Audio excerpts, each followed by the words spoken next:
Start time.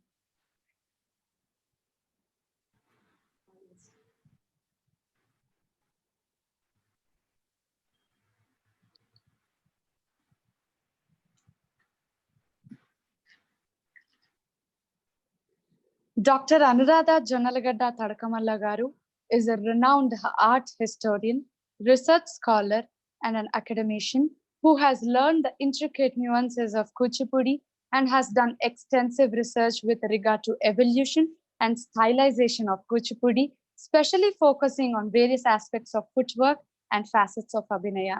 Srimati Anuradha Garu has learned Kuchipudi dance from the legendary Guru, Sri Vempati Chinna Satyam Garu. Srimati Anuradha Garu has published and guided many articles of which were acclaimed by national and international journals. Dr. Anuradha Garu is not only a great disciple of the Gurus, but has got umpteen number of disciples whom she has trained them in the beauty and gaiety of Kuchipudi. Dr. Anuradha Garu is providing research guidance to the research scholars at University of Hyderabad. Today, being the 15th day of Guru Nataraja Ramakrishnam Sadha Smaraami, Dr. Anuradha Garu has graciously accepted to be a guest and render her lecture demonstration, enlighten us, and provide us with rare insights of Guru Padmasri Nataraja Ramakrishna Garu. She will share so many hidden treasures pertaining to the winsome, altruistic, and visionary personality, Guru Nataraja Ramakrishna Garu. We have Guru Kalakrishna Garu on the screen too. Namaskaram, sir. Namaskaram, ma. Ma'am, I request your good self to share your feelings, experiences, and emotions about Padmasri Nataraja Ramakrishna Garu. Guru Bhyo Namaha.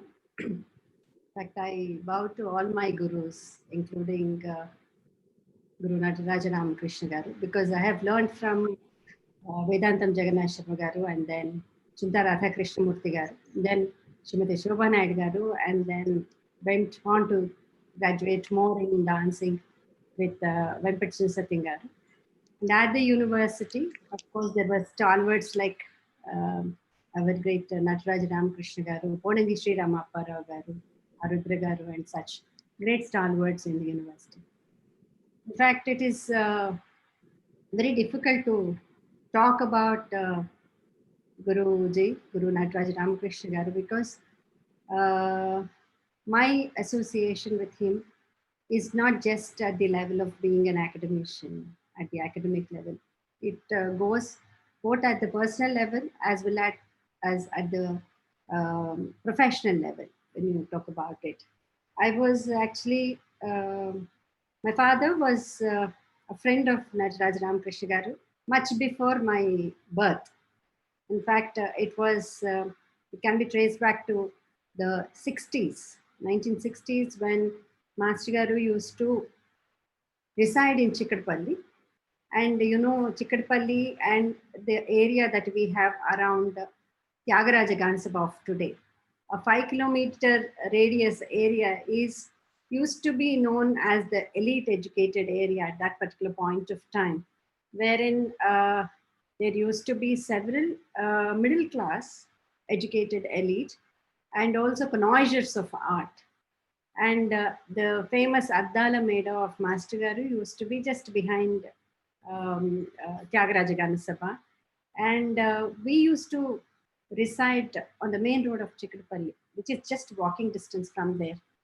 And it was those glorious Sundays where they all used to come together and then meet at a hotel called Swarajya Hotel, which is now closed.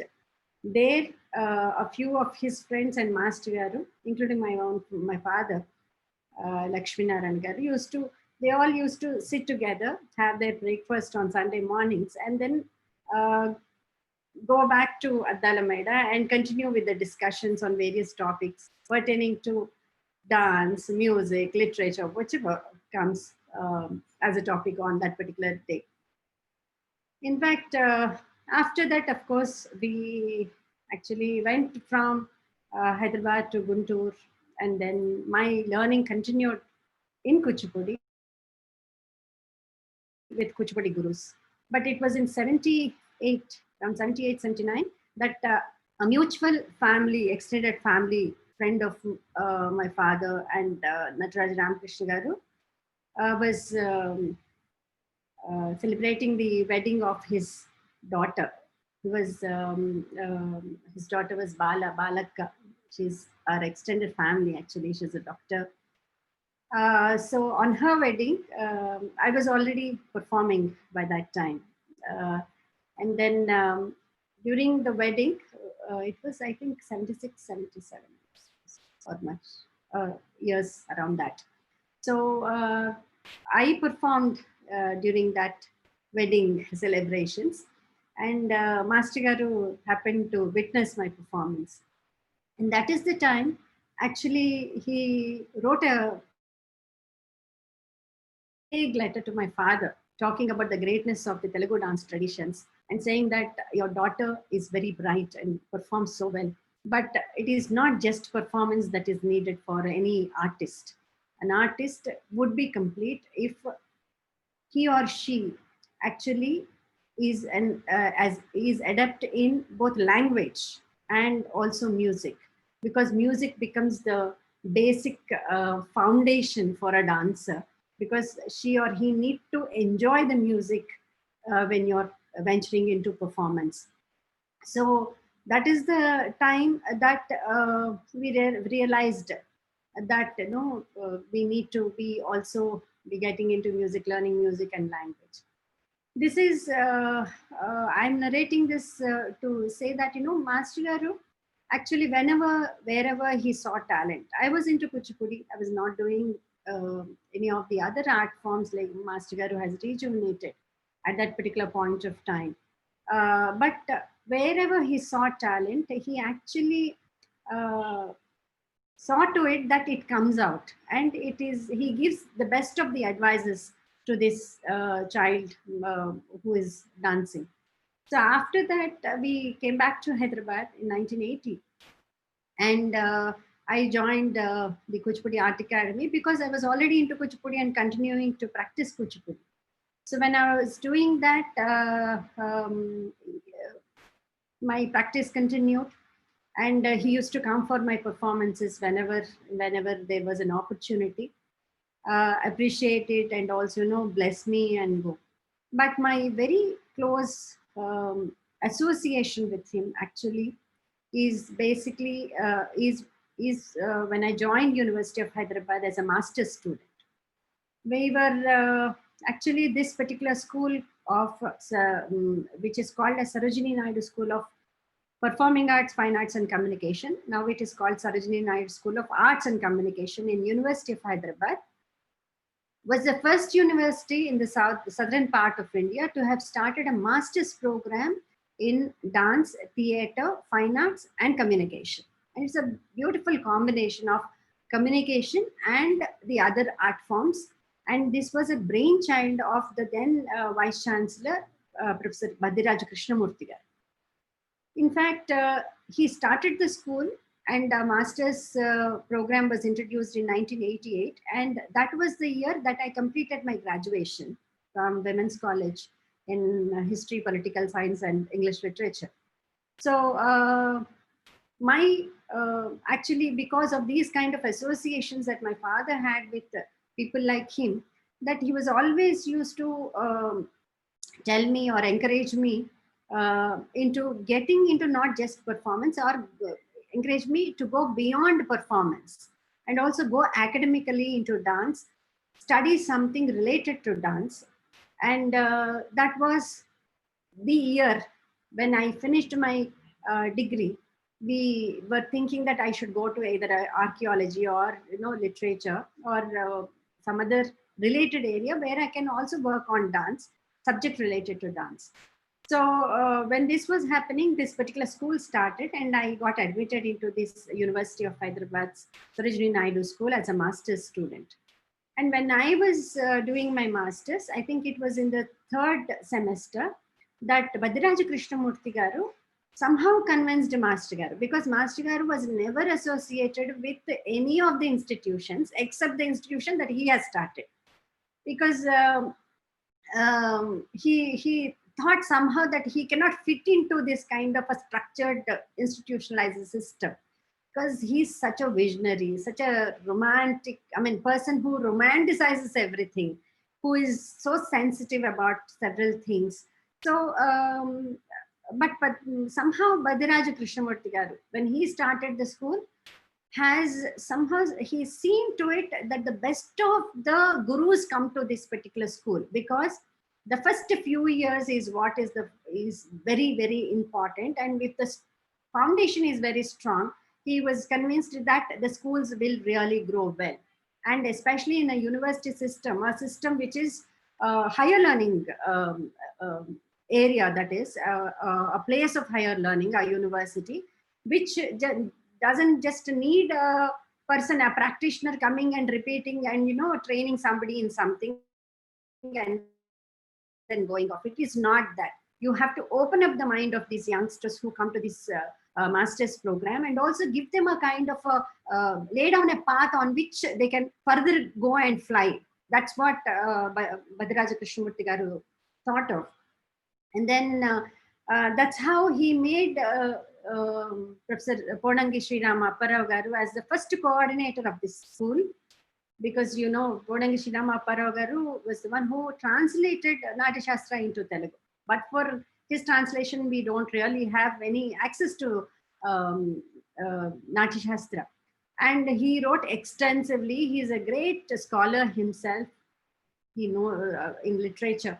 So dance literature and also Telugu literature. So when he and Vardhanthi Krishnamurti Garu somehow convinced Master Garu to come. So when we were into the third semester, Master Garu came, taught us one of the courses. And then post that year, the same year, he was appointed as a professor. He was the first appointed professor of the university school of Sarojini Naidu School of Arts and Communication. In fact, when Master Garu came in, it was the great Lakshma Garu who was appointed as the professor in fine arts. Lakshma Garu, that one of the greatest of the persons. So that's how our in the university, the best of the greatest legends were brought in for teaching these master's students. So that's how, when I joined the university, our relationship as a student and a teacher began to develop. And this has actually culminated in me doing research under him. My research was under him. And when he was in the university, he actually not only taught the students, but opened our minds to various different things. Because of his voracious knowledge about the Telugu dance forms and the dance forms of India, that he has opened up so many things to us, which we never actually earlier heard or talked about. And after that, when we were doing our research, in fact, it is in a span of 6-7 years, it is a record even today for in the school of Sarojini Naidu, that the dance department produced the highest number of PhDs under him within a short span of time of 6-7 years. Between 91 and 98, you can see that almost 7 PhDs were completed and awarded under him. There were also other people who were working under him, but 7 PhDs within such short time in a department, a baby department like the dance department, which started in 1988. It was a record, and it happened, and it happened only because of such great gurus like Master Garu being there, Nataraja Ramakrishnam Garu being there. And this association, even after his retirement, continued with the university. And this association continued until 2011, until he left this mortal world as such, because it was not just a place. He would say that this is a great place. And when we talk about his teaching, is very interesting that he would actually lead us, the group of seekers, the students of first or second years. into that particular hall called the big hall in the central hall of that particular building of Sarojini Naidu. In fact, it was named as Sarojini Naidu School because this school was housed in the residence of Sarojini Naidu, which is called the Golden Threshold, which is in the Abbot's center. So he would lead us to that central hall of the school and then make us sit over there. And he would say that, you just close your eyes and feel the vibrations over here. The great freedom fighters like Bapuji, and then Nehru, and Indira Gandhi, and Sarojini Naidu, the Nightingale of India, they were the ones who were sitting here and talking. You should feel those vibrations. You should be inspired by that. So he would actually make us, feel very great being in that place called Sarojini Naidu School, and also, inspire us to, develop or, know more about this particular school, or, more about where we come from.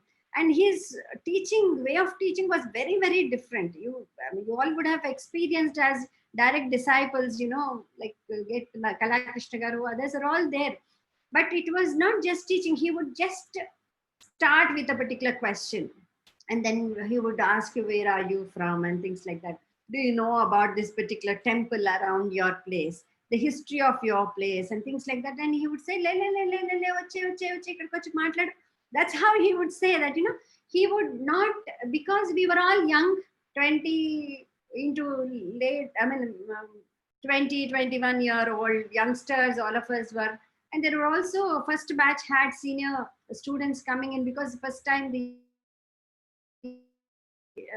course was started. But he would say, come and, talk about it. What did you speak in the class? That's how actually he instilled a kind of a confidence in us to speak out whatever we know of, whatever little we know of, and encouraged us to actually go back and unearth new things about what we have talked about. So that's how he actually became a kind of a catalyst, wherein he would encourage and bring out the best of the students. Not just a kind of a classroom teaching. There would be a PowerPoint presentation, or on the board you would write, give them material, and that's over. It's not that. So it was basically a part of us, which has been developed. The personality of the person has been developed through these classes. So in fact, I think, several of these students got benefited until we moved from the Golden Threshold to the main campus in 2003. That Master Garu was regularly coming. Even after his retirement, he would come to Golden Threshold, spend some time with the students, have some classes, have some discussions. Basically, the classes will be discussions only. And also, I was very, when I look back, I was going through, for this particular lecture, I was going through several of his interviews and other things. When I was looking at it, one point, at one of the videos, he speaks about saying that, whenever I spoke in a sabha or gave a lecture demonstration, my first condition was that nobody should question me. Because I am the master, I am there, and I am speaking about something. Since you are convinced that I am a master of something, you have called me. So I should not be questioned. I would not encourage any kind of questions. If there are any, it should be at the end of it. Any inquiries, it should be at the end of it. And he says, this I actually picked up from Rajamma Garu of Kalahasti, where she would say that, Naina, నువ్వు సభలో ఎప్పుడు కూడా నాది తప్పు అన్న మాట మాట్లాడకు. ఎందుకంటే మనము ప్రదర్శకులం. మనకు వచ్చేది మన ప్రదర్శన కళ నుంచి వచ్చే అనుభవం కన్నా చదువుకున్న వాళ్ళకి ఎక్కువ ఉండదు. ఆ అనుభవం నాకు నేర్పింది ఇది అని నువ్వు చెప్పగలిగి ఉండాలి. అది నీ నమ్మకం, నీ కళ మీద నీ నమ్మకం అలా ఉండాలి అని ఆవిడ చెప్పారని చెప్పేసి he would narrate. So with that kind of background, and he was a great orator, already a made scholar with so many awards, rewards. He has by that time rejuvenated. I'm talking about the university times. So when he came to the university, being in a university with, some 10, 12 or 14 of youngsters speaking, whatever comes to their mind was a big task. I'm amazed now that how did this person actually take us, because to take whatever little that we talk about or questions that we, in ignorance, we would have given him several valueless questions, asked him several things, but he was very patient with us. And he would say that it is because of the respect that the vice chancellor shown towards me. He came and he spoke to me and took me personally into this particular institution, and this is going to be the first and last institution that I worked for, and I have to give the best to this institution, was what he used to say. Always he used to say. And even in the research part of it, when we were doing our research, his knowledge is so wide, because the knowledge is not just a bookish knowledge. He is not just read and did something and then came as a professor out there. His anubhava, his his experience is what is very, very important. The experience, the wide experience. When you look at the trajectory of his life, I would say that at that particular point of time, and even today, I am convinced that no one would have had such a vast experience. He stands apart from the gurus of his times by being, first thing is that he is such an experienced person that his exposure levels are very, very high. When you look at his life, he was here. He was from Andhra. He was taken to Kalahasti.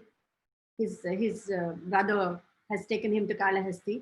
Under Rajamagaru, he was there for Naidupeta Rajamagaru. He was trained for 2 years. From there, he shifted and went to Madras. And in Madras, when he was in Ramakrishna Math, he went to Kapaleshwara temple. He actually studied the sculptures. He learned from Meenakshi Sundaram Pillai Garu. And then, from there you see that, from deep south, from a central southern Indian state and Madras, he was immediately taken to Nagpur. And Nagpur, I think, is a big turning point in Nagpur, because that's where he has to decide between his family and his dance.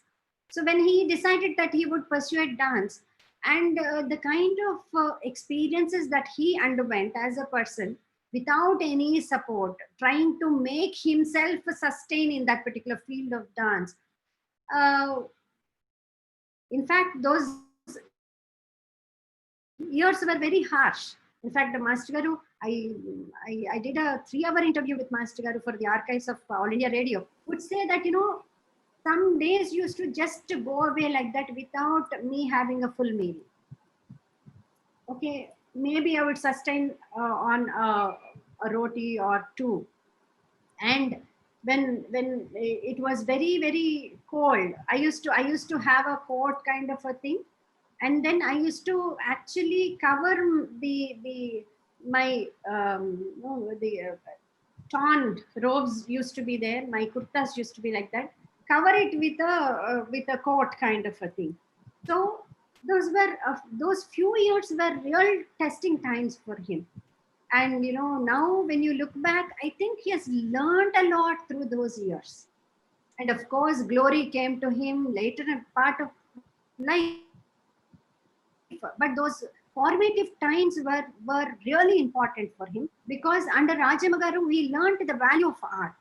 Okay, he talks about how he has actually realized that particular theory that he talks about, the sound and vibration. He used to actually talk about that extensively in our classes. Okay, so he picked up from her, and the respect towards your own art form. And he has so many anecdotes to narrate, that when she used to say that when you look at that particular sculpture of before you, of the Devata Murti before you, that particular Murti should come alive to you. That's what is the communion that you should strike between yourself and the Murti. So he could actually gain a lot of things through these formative years. And when you're talking about these formative years, it is 1920s and 30s.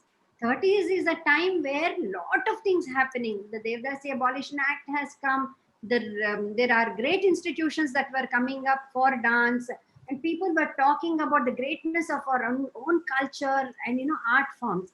And his exposure to the Northern Indian dance forms and the Northern Indian Drupad music, like Kathak and the Drupad music, and the great environment that was created in the Raja Asthana where he was there in near Nagpur, Bandaru Samsthana.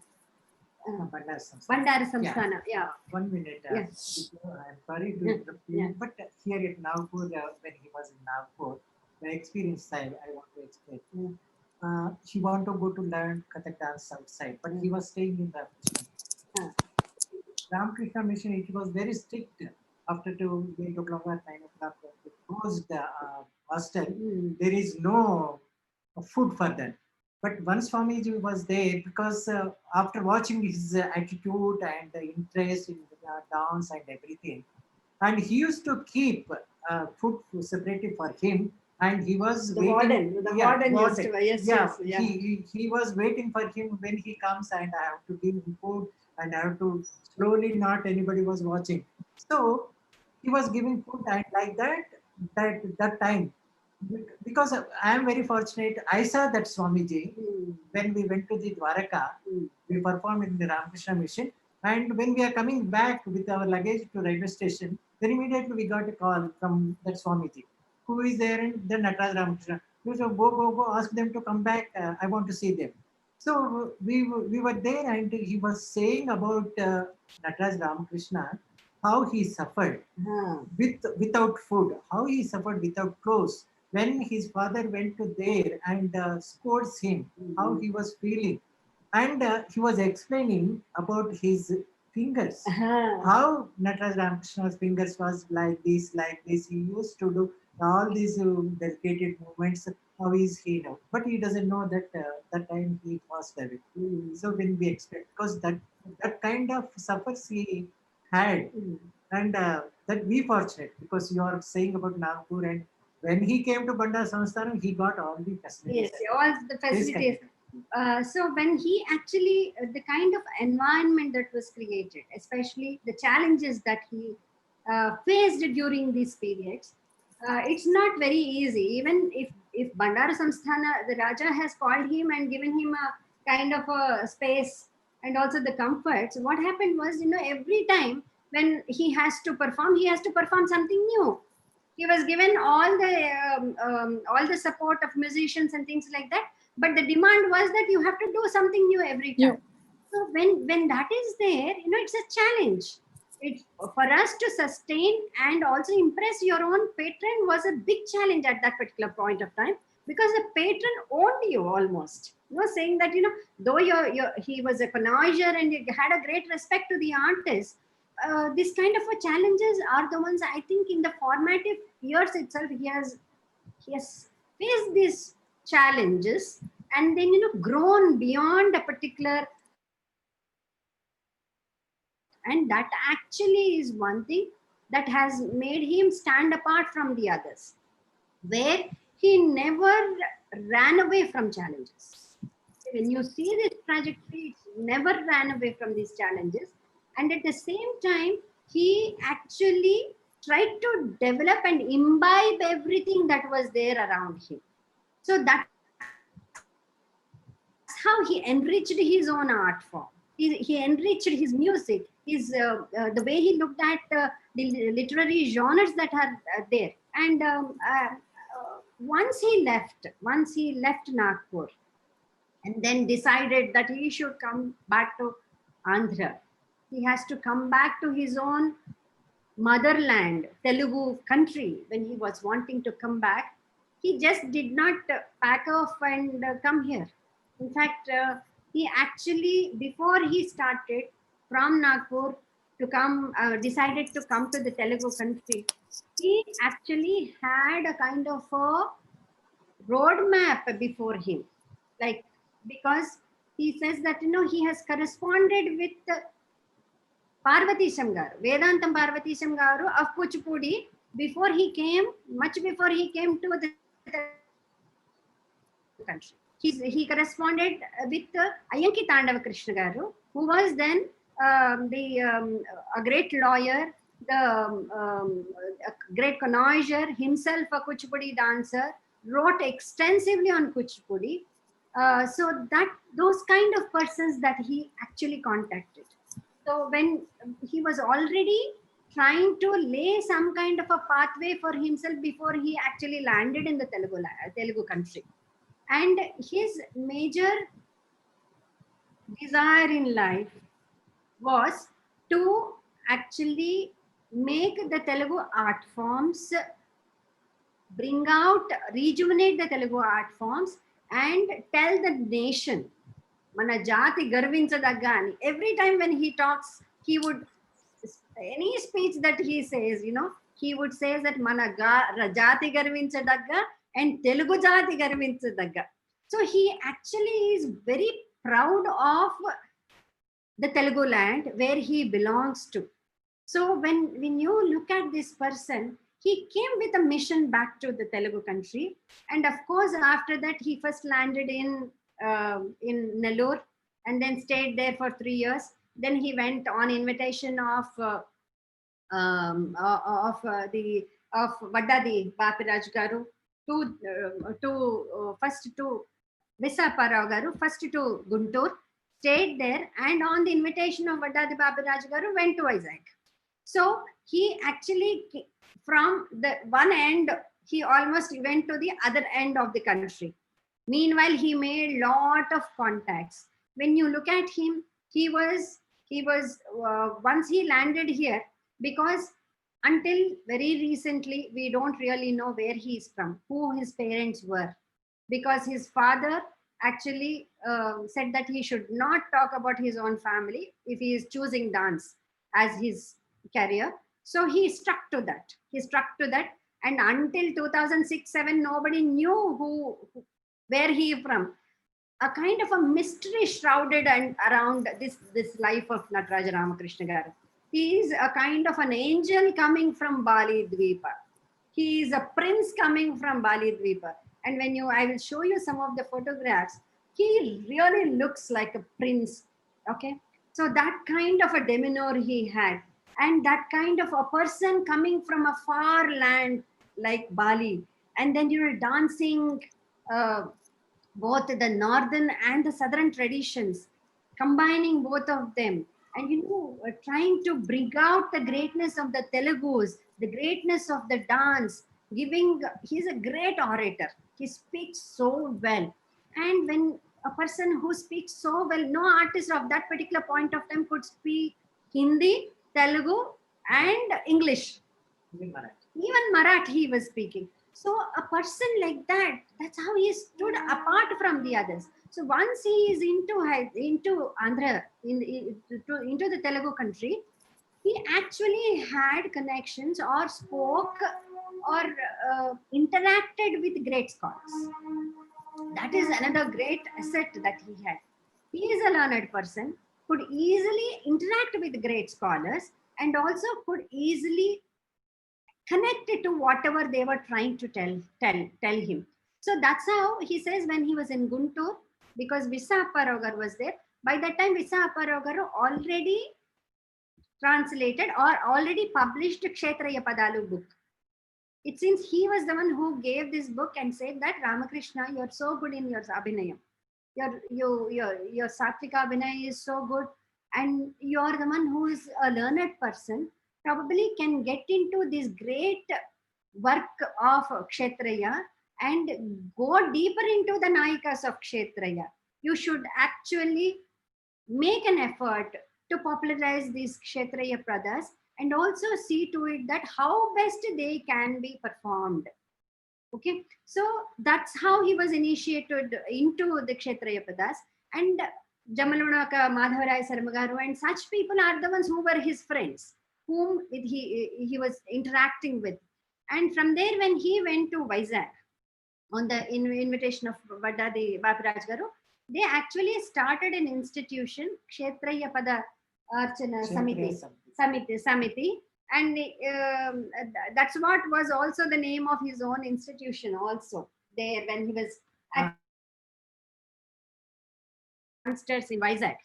So there, of course, from Vizag, there after a few years he came back to Andhra, to Hyderabad.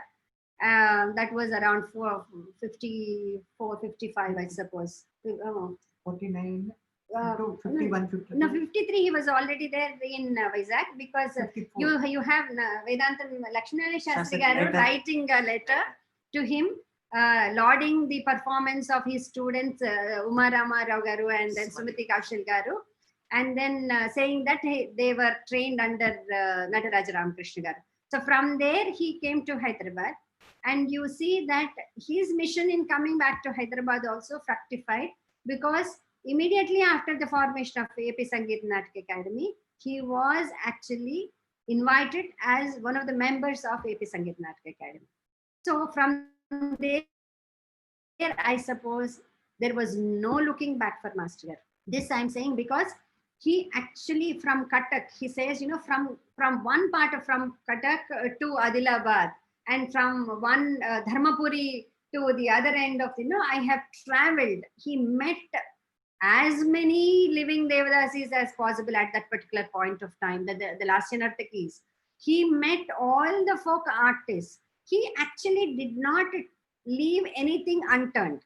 That's the greatness. See, normally what happens is an artist may probably learn a particular one particular form, or two, or maximum three forms, and that's it. You be a performer, you be a guru, you have your own institution, you further your own art form. But he actually can say, we can say that from one particular juncture of his life, where he was a great performer at that particular one point of time, from being a great performer, he easily transformed into a great scholar, a great orator. I would say he was actually, it was very easy kind of a transition into a guru. But then he did not stop over there. He actually went beyond that. Beyond that, he choreographed great dance dramas. Nobody knows about these things. That's why I'm talking about that. That he has done almost 3 dance dramas, which probably were one of the first of its kind in the Telugu country. Talking about, he took 2 of the Kalidasa's work. First one was Kumara Sambhavam, and then Ritusamharam he did. Megasandesam, sorry, not Ritusamharam. And then he did also Srinivasa Kalyana. These 3 were dance dramas which were done in the early and mid 60s. In fact, Srinivasa Kalyanam in Hindi also, Balaji. He did that in Hindi also. So it's very, very interesting. From there, actually, because of he being a part of the AP Sangeet Natak Academy, he actually got these opportunities. I mean, there was a backing of an institution behind him, which backed, because normally we say, people say that, if your sankalpam is good, the support will immediately come to you in some way or the other. His sankalpa was that I have to actually place my Telugu art forms on the global map of the art, of the wider art. So I have to actually bring them into vicinity of the other forms also, at par with the other art forms. So this, because his sankalpa was so good that he got the backing of AP Sangeet Natak Academy. So you know that from in the AP Sangeet Natak Academy, he has done. 1959, the one of the greatest benchmarks for Kuchipudi, the history of Kuchipudi, where Kuchipudi actually was recognized as one of the classical art forms of India. And then from there, you see that, he is the next 59. After that, he has done a lot of practical work, and then written a lot about dance. And you see, in each journal of Natyakala was published by the AP Sangeet Natak Academy. I think, you know, every year you will have at least, it's a quarterly magazine, at least one article from Nataraja Ramakrishna actually. So he actually encouraged, he was a friend of Bhagavatal Ramakotai Garu, encouraged Bhagavatal Ramakotai Garu and also Parvati Sen Garu to actually contribute the songs of Kuchipudi, the libretto of the Kalapas, the Pakati Veshas, and you know, they were all published in Natyakada. In fact, he was doing that. And 70, you see him doing the Abhinaya Sadassu. Abhinaya Sadassu, like, you know, was a very great thing that he has done, because it is not very easy to bring Lasya Nartakis, in fact, who were hurt and retired. They were all actually forced to leave their professions, being dancers and pursuing the art form. But to bring out them, he has so many things to talk about, you know, how he has actually made efforts, went to each village, tried to pursue these ladies, who were great in their art forms, to come out and speak about them. And it was a Herculean task that was achieved by Nataraja Ramakrishna Garu. In 1970, Sadassu was a a benchmark for Andhra because that Sadassu actually has decided that we now put in efforts to actually rejuvenate and bring out the Lasya Nartanam, which belongs to the temples and the Kelika and also the Bhagavata tradition, under one canopy, and then, you know, and then make it now popular, bring it out from these from going from oblivion. And then you see that 70s also is one decade where you see the reconstruction of Perini. I mean, I have actually a few clips. I better not talk about it because I want you to see those clips where he talks about how he has done all these things. And then after that, after Perini, you see Andhra becoming very popular. It was first Perini and then Andhra thanks to our Abhinava Satyabhama. Because before that, I have to thanks to your father, because your father, master, were not only friends, also was having connected with the Sanskara Bharati, that Vishwa Hindu Parishad organization. And every conferences, every meetings, he used to go there and give lecture demonstrations like that.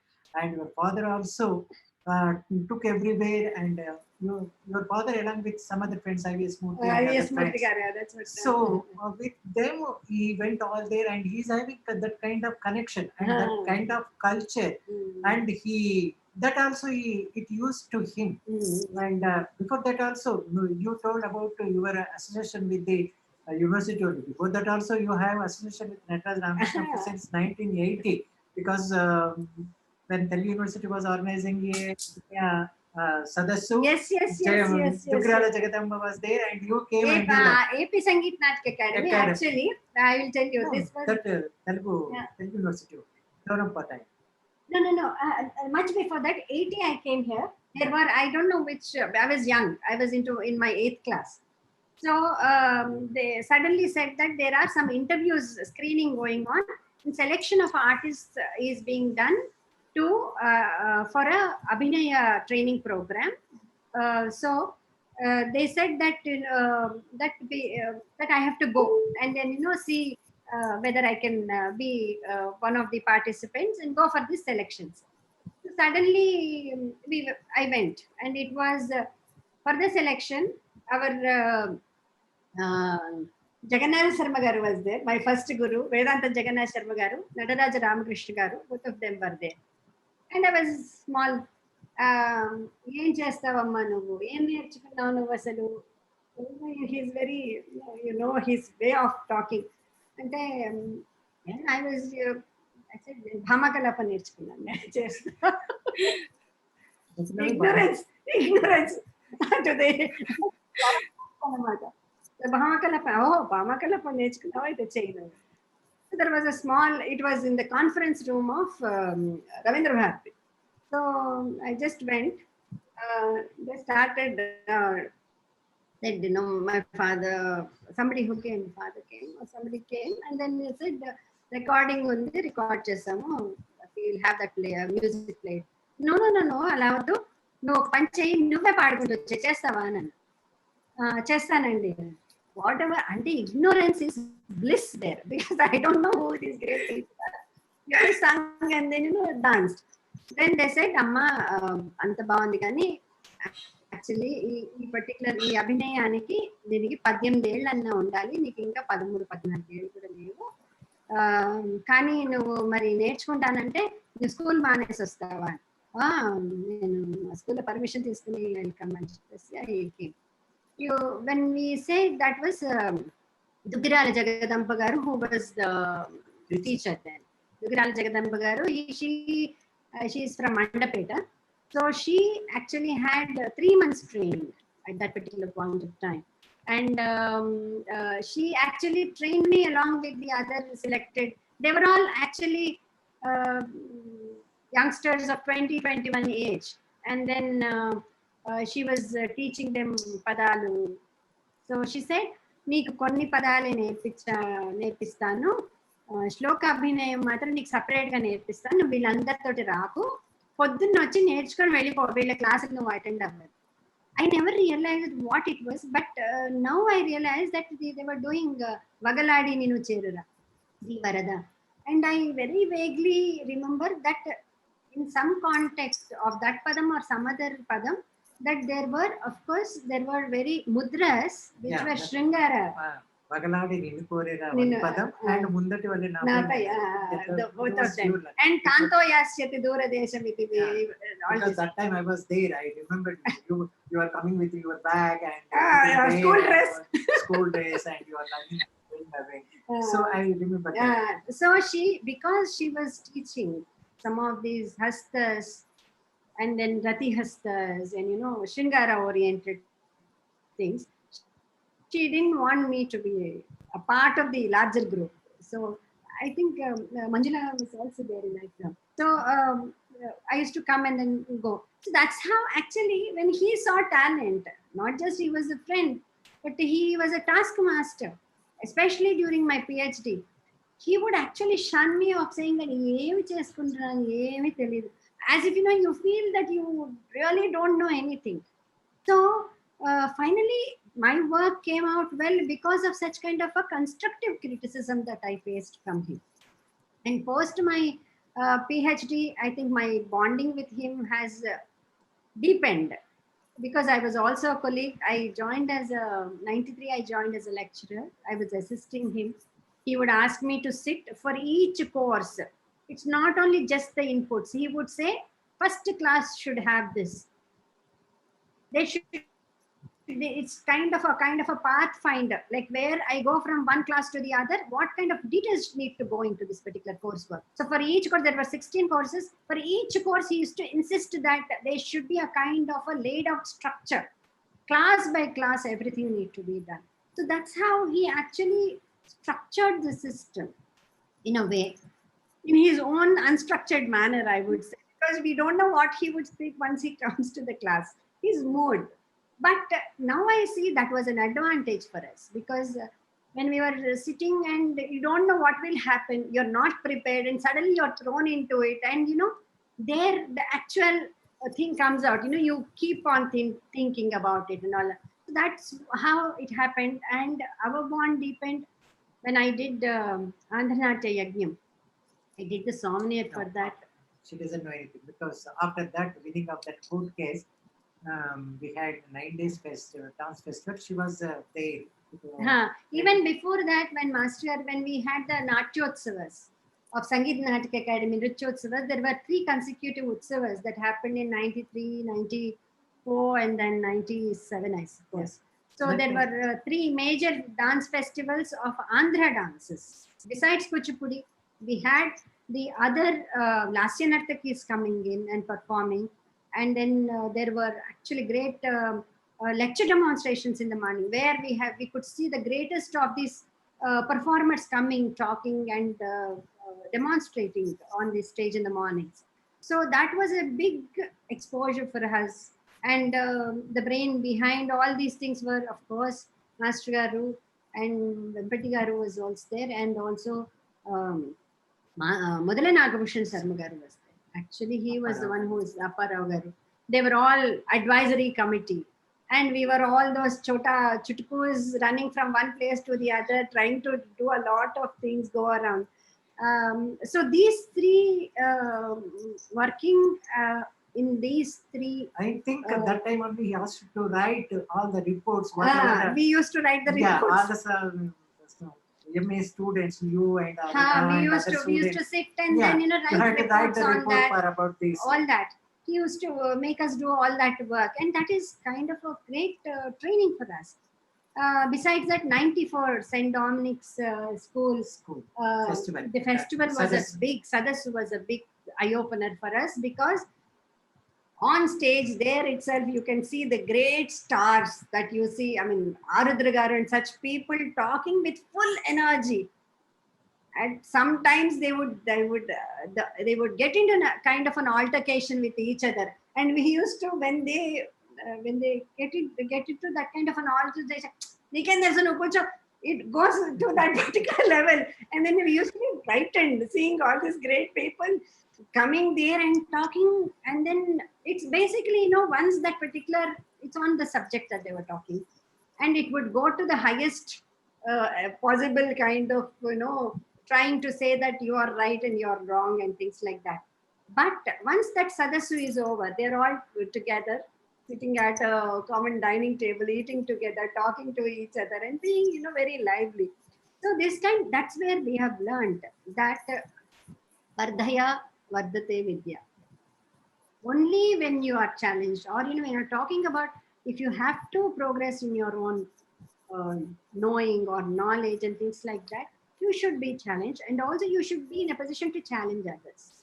Okay, there should be a constant kind of a churning that should happen. So after that, after the court case, 98, I did that particular 95. I did that particular souvenir. But after that, it was more, especially after my marriage, it was more kind of kind of a fatherly figure he was. And I used to just take my children, especially after he shifted to this place, to Begumpet. It was much closer to me. I used to bring my children here, and they used to come. He used to love seeing the children. And once he has given me a wooden parrot with which has a parrot, and then inside that parrot there is another parrot carved in. So, and on the neck of the parrot there would be another small parrot. There would be two little ones, one over the shoulder and one inside the parrot itself. So he said, "Nee kosam teeskochanu, I have two children, so ఇది చూస్తే నువ్వు గుర్తొచ్చావు చిన్న వాళ్ళిద్దరిని పట్టుకుని వస్తాను." So it was more of, like, they coming to, I'm coming to him, just like that. It went on like that. But I would say he was, though being a great scholar, such a versatile person. He has no stopping anywhere once he has decided to be in dance. He actually had so many riches with him at one point of time, sometime lost and things like that. He never actually had this fascination towards materialistic possessions. He was in toto a sannyasi.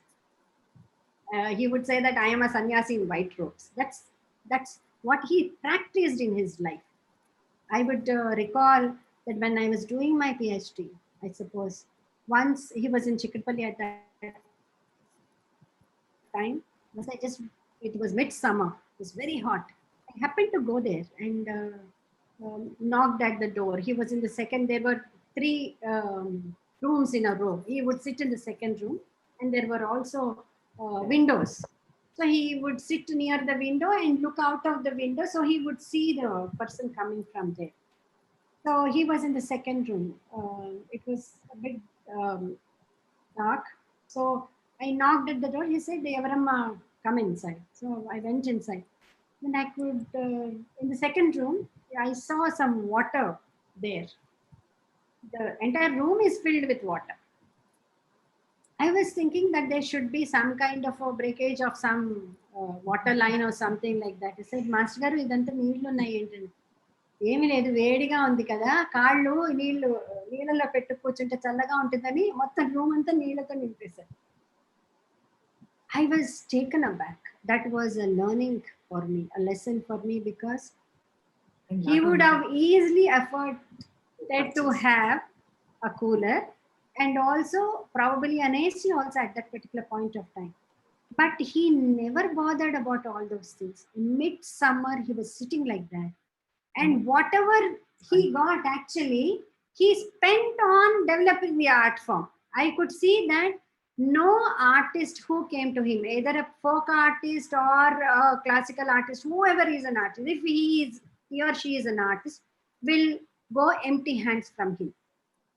He would probably present them a shawl, no, or give them a memento, or give them some money. Especially folk artists, I have seen him that if he doesn't have money, he would go and search somewhere, bring some 100 rupees and give it to them. So nobody will go empty hand from his house. And if he has some kind of a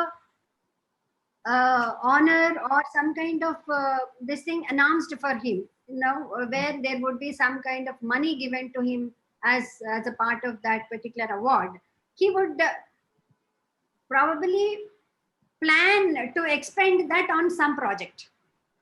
Now, never think about having money for his own self. He practiced it through his life.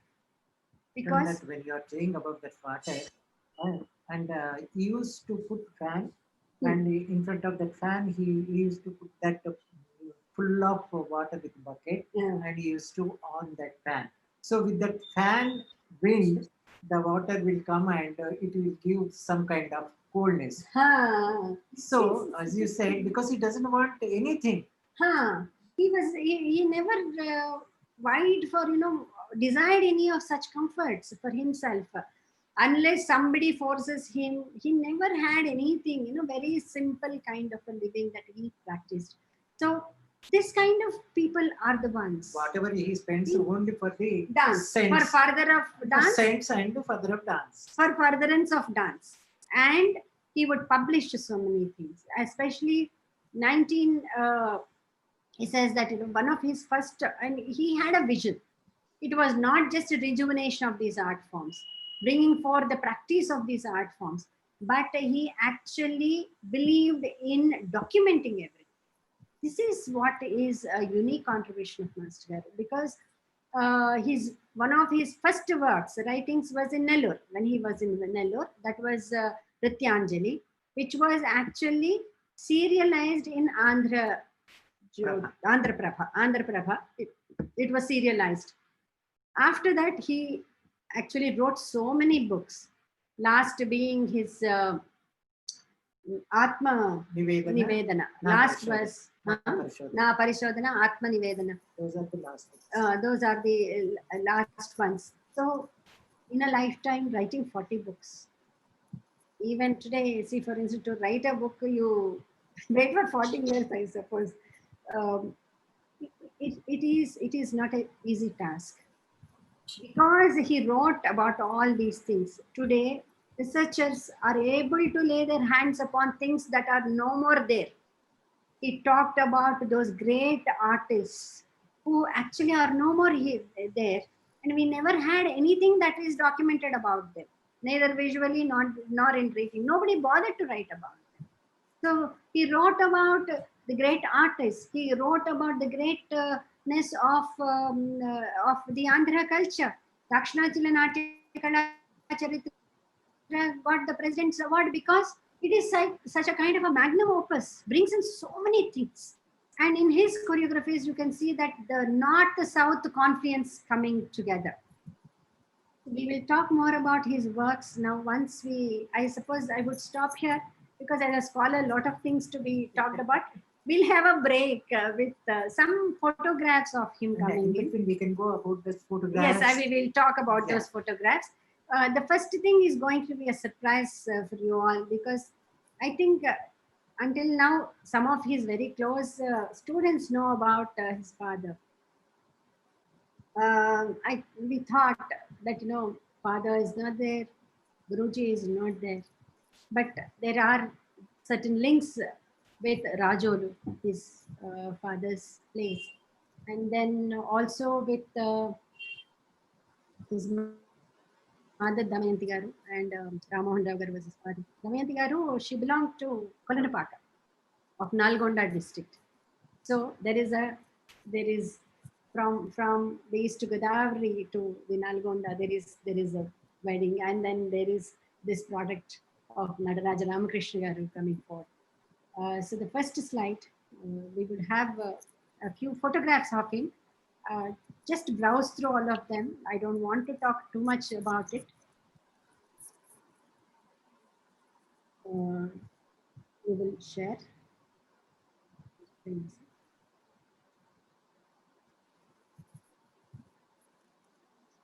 Are they visible? Yes, ma'am. Yes. I think, yes, now it's perfect. Yeah, we'll go to the first one first. Yeah. This is the second one, actually. First. This is his father to the left. And then Nataraja Ramakrishnam Garu, when he was young. See him. I He's think like your a mother prince. saw him. Prince.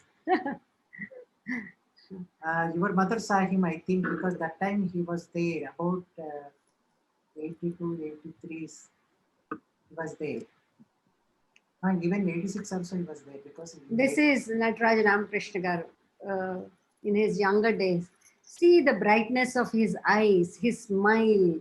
No, even just looking at the photograph, you get those, you're horripilated when you look horripilation. This is at Ashok Nagar. Ashok Nagar, yeah.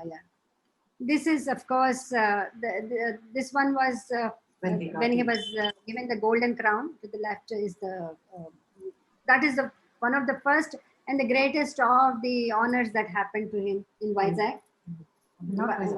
Kakinada. And then you have to the left is to the right, you have one of the greatest of the connoisseurs of art, himself a dramatist, Narni Kedareshwara Garu of Rajamandri. He's with Narni Kedareshwara Garu. Because we don't get to see such kind of people. Narni Kedareshwara Garu is a person on whose name the Rajamandri Government Music and Dance College is named. It's called as the Narni Kedareshwara Garu Government Music and Dance College. And then next is, of course, he being honored by the great N.T. Rama Rao Garu as the pride of Telugus, as he is called the pride of Telugus. And then you have, of course, the Padmasri, our president, Venkatraman Garu. In fact, this was after he joined our university. This was the first award that he got, which must be 1991. We honored him after he got this award, Padmasri. And then Jnani Jayal Singh, when one of his disciples, Pattivada Radhika, performed in the president's house here in Hyderabad when he was here. Actually, here I want to say one thing. That show was arranged by the Kum.Muvva's grandfather. Good. వాళ్ళ నాన్నగారి తండ్రి organise చేశారు. అప్పటికి ఇంకా పెళ్ళి అవ్వలేదు. వాళ్ళ నాన్నగారి తండ్రి ఆ షో అరేంజ్ చేశారు జ్ఞాని జైల్ సింగ్ దగ్గర పతివాడ రాధిక. ఎందుకంటే అప్పుడు వాళ్ళ తాతగారు రాజమండ్రిలో ఉండేవారు. సో అప్పుడు పతివాడ రాధిక ప్రోగ్రామ్ అరేంజ్ చేసినప్పుడు photo with the then president Jnani Jayal Singh and of course Mother Teresa. Yeah. And then you have he being honored by the then Chief Minister with NTR Puraskar, I suppose. Yeah.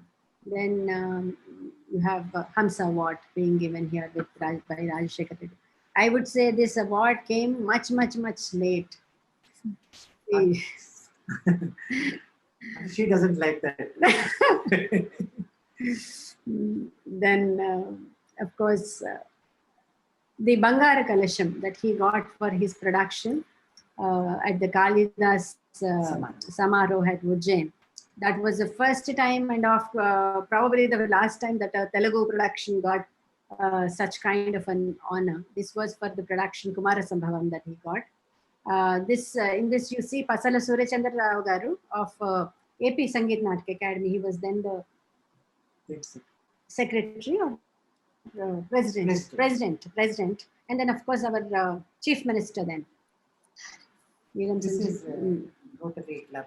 This is the down one is Rotary Club. In the Rotary Club has organized a workshop for Perni. And then I suppose this is after the workshop was completed that he was honored by the Rotary Club members. Then this is the group which went to Ujjain and presented Kumarasambhavam of Kalidasa. In fact, this was in November 1963 that they got this particular, they did the performance and got this particular award. And you see two trophies. One is a Bangaru Kalasha. The other one is a silver trophy. This is given for an overall perfection in presentation, in all aspects of presentation, like the music, the decor, the presentation, the choreography, for overall excellence that they got this second one also. So ఇందులో master గారు లేరు కదా, ఇది only group అనుకుంటా. It's only a group. Okay. And then the next one has a few of photographs from this particular production. You see Gopal Rao Garu, it seems, is the one who did Shiva in that. Yeah, he is the Kathak dance master in the Hyderabad Music and Dance College. Earlier that he used to work with master. So he did Shiva in that. And you have the other lady Parvati there. Parvati was done by Sunanda. Okay. Then, in fact, after this particular production, when they came back to Hyderabad, this production, the performance was arranged in the Young Men's Cultural Association in Kakinada. So, in that, I suppose the second photograph is from that particular performance. Maybe. We don't really know the because that time we actually were not connected much. So in Natyakala of 1964 February, there was a review of this performance which happened in Kakinada. Ella Prakada person, he is Ella Prakada Venkat Narayan Sharma is the one who was actually reviewed this performance, and it's very interesting to say that he says that this was repeated on 26th of 1963 at the Golden Jubilee celebrations of Young Men's Happy Club at Kakinada. And then he says Kumarasambhavam is a lyrical extravaganza which had manifestation of Andhra dance traditions, exemplary technical virtuosity and graceful abhinaya. So you see that, the kind of words that are being used to describe this performance. In fact, he says that, he goes scene wise and he says in the sequence where Parvati is introduced, he says that the original shloka from Kumarasambhavam, where they say dine sa parivardhamana. He says that that is taken as the refrain of that particular entire thing, where the growing up of Parvati is shown. And yesterday I'm told that Uma Maheshwari Garu mentioned about it, and it seems he used 5 gatis in this particular introductory song, where the growth of Parvati from child to full-blown youth has been described. So in this, they say the Lasya aspect of dance has been explored when this particular scene is done. And when Tarakasura comes in, it says the vibrant Yakshagana style of Kuchipudi is employed for Tarakasura. And post that, when the Kalyana happens, he says the Desi Padas, Yelas, Suvis, and also when Manmada comes in, Chilukalu, even the Telugu native songs are used over there. And then when the Kalyana is happening, women coming in, making the arrangements for the Kalyana, Subbi Patalu, Yelalu, and then Haratulu. All these are brought in this particular sequence. So when you read such kind of reviews, you see he had a vision. He was not just doing something for the sake of doing it, but he could employ all his experiences of being with one form or the other and bring them contextually and appropriately. That's what is that's why the end product of this particular Kumara Sambhavam has got such a kind of an impact on the audience that it was performed for. Yeah, Yeah. we get more information within short time, maybe 1 or 2 months, because Sunanda is there and Raghukumari is there. So they are coming and they are teaching the Kumara Sambhavam and Venkateswara Kalyanam for our students.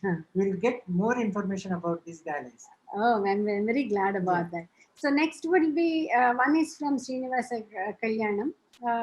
Where Nataraja Nataraja Ramakrishna also acted. Okay. This is actually is one of the pamphlets of a recital that happened in Bombay in 1955. Okay, it says the Bharatiya Music and Arts Society, Bombay, dance recital by Kumari Mohana and Kumari Sumati, disciples of Sri Nataraja Ramakrishna. He is the director of Nrityaniketan Kshetraya Padabhinaya Prachara Samiti. That's what I'm saying. Nrityaniketan Kshetraya Pada Prachara Samiti, Vishakhapatnam. He was still at connected with Vishakhapatnam at that time, on 17th April 1955. So this shows, actually I've just taken the front and back of this particular thing. It has here Sumati Kaushal. Yeah. This is Sumati Kaushal and she is Mohana. And a list of items and a description of these items are given in each of this of this performance. And you can see that it's a complete performance of the Andhra traditions, because he talks about performance in the Bhagavata style, Yakshagana Bhagavata style, and performance of folk also is there in this, because as was the norm at that particular point of time, any classical performance will definitely end up with a folk presentation. And Master Garu was very well known for his presentation of two major folk songs. One is the Yanki Pata, Nannidichi Petteli Nade Na Raju, and Mokkajonna Totalu. These two are the ones. And you say that, in Nannidichi Petteli Nade, he gives that it is a Virahotkantita Naika. And because he wants to introduce the Naikas among us, the common people. So what is Virahotkantita doesn't know. So suppose if we present that song, so people will know that she is. And somewhere he also says, Mokkajonna Totalu Abhisarika. So that's very interesting when you look at the details of that particular pamphlet. So it's a full-fledged kind of 3-hour performance, probably done both by one. Both of them did not come by one after the other. One presented one item, the other presented the other item. That's what the pamphlet says. The next one is from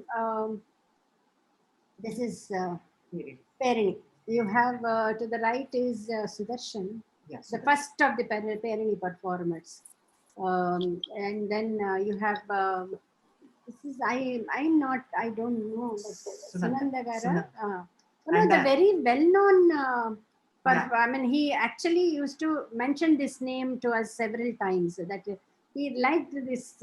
He said she was one of my prime disciples who popularized. No, not only that, and she knows music and she played veena also. So in the music composition also she helped that Radhakrishna Garu. That's why he was having that much. He has a lot of appreciation. And this I want to say about that belt. Because those belts are made for the Uma Rama Rao and Sumati Kaushal. So same belts he used to have for Sudarshan also. At this juncture, I just want to mention, in the previous performance, there was this Neelamega Sharira, Balagopala Tarangam was presented. It says, this is a Tarangam wherein 25 rare varieties of Pada Vedas are presented when Krishna is described as Vyatyasta Padaravinda. Yes. That's what it says, that particular pamphlet says. Also పేరుని costume కూడా అప్పుడు చాలా different గా ఉంది కదా. అంటే starting days లో he was doing the experiments for that dresses. The same. Okay. This is the same, but he tied. This is a tied one. Okay. Not the stitched version. No. Today also we don't have any stitched one, but this is the Gopal Rao Garu, who was acting as Shiva. His brother was making dresses for the Venkateswara Kalyanam, Kumasamo, and even Perini dress also he designed. So when Perini performances happened, 70s, I don't know much about it. I'm too small to actually see, know something about these things, but 80s, I was a bit grown up into my teens and all that. So 82, actually, I saw one performance of Perini in Ravindra Bharathi. The hall was packed, and once the curtain opened, there was this great mridangist playing on the mridangams. There were two players, not one. Two players. But they were standing. Beginning it was four. First time when they presented in Ravindra Bharathi, that time four mridangists were there, and the beautiful commentary was given by Nagarjuna Sharma. And then Master Garu spoke about the greatness of this art form. And then there would be the entire stage was filled with there would be that's what Sambrani Poga. We never had this smoke machines or anything like that. But there would be that Sambrani, and the beautiful aroma of it is coming from the stage, and from that particular cloud of this emerged out as Shiva, this Perini dancer, and especially Sudarshan, I suppose, he took the utmost care to see to it that he maintains his body well, trains it as much as possible. So when you see this particular sculpturesque, chiseled form coming out of that particular smoke, you see that, you think that Shiva is coming on from that, emerging out of that smoke. So that kind of experience, that he never just said, let us do it. It's not that. He took care in each of the aspects. And then this care can be seen continuing to the next also, where this is one of the Perini workshops that he had. Warangal. And this is after one of the performances, I suppose, Perini performances is this particular group photo. Then you see Nataraja Ramakrishnam Garu actually speaking at the release of the special stamp commemorating the dances of India.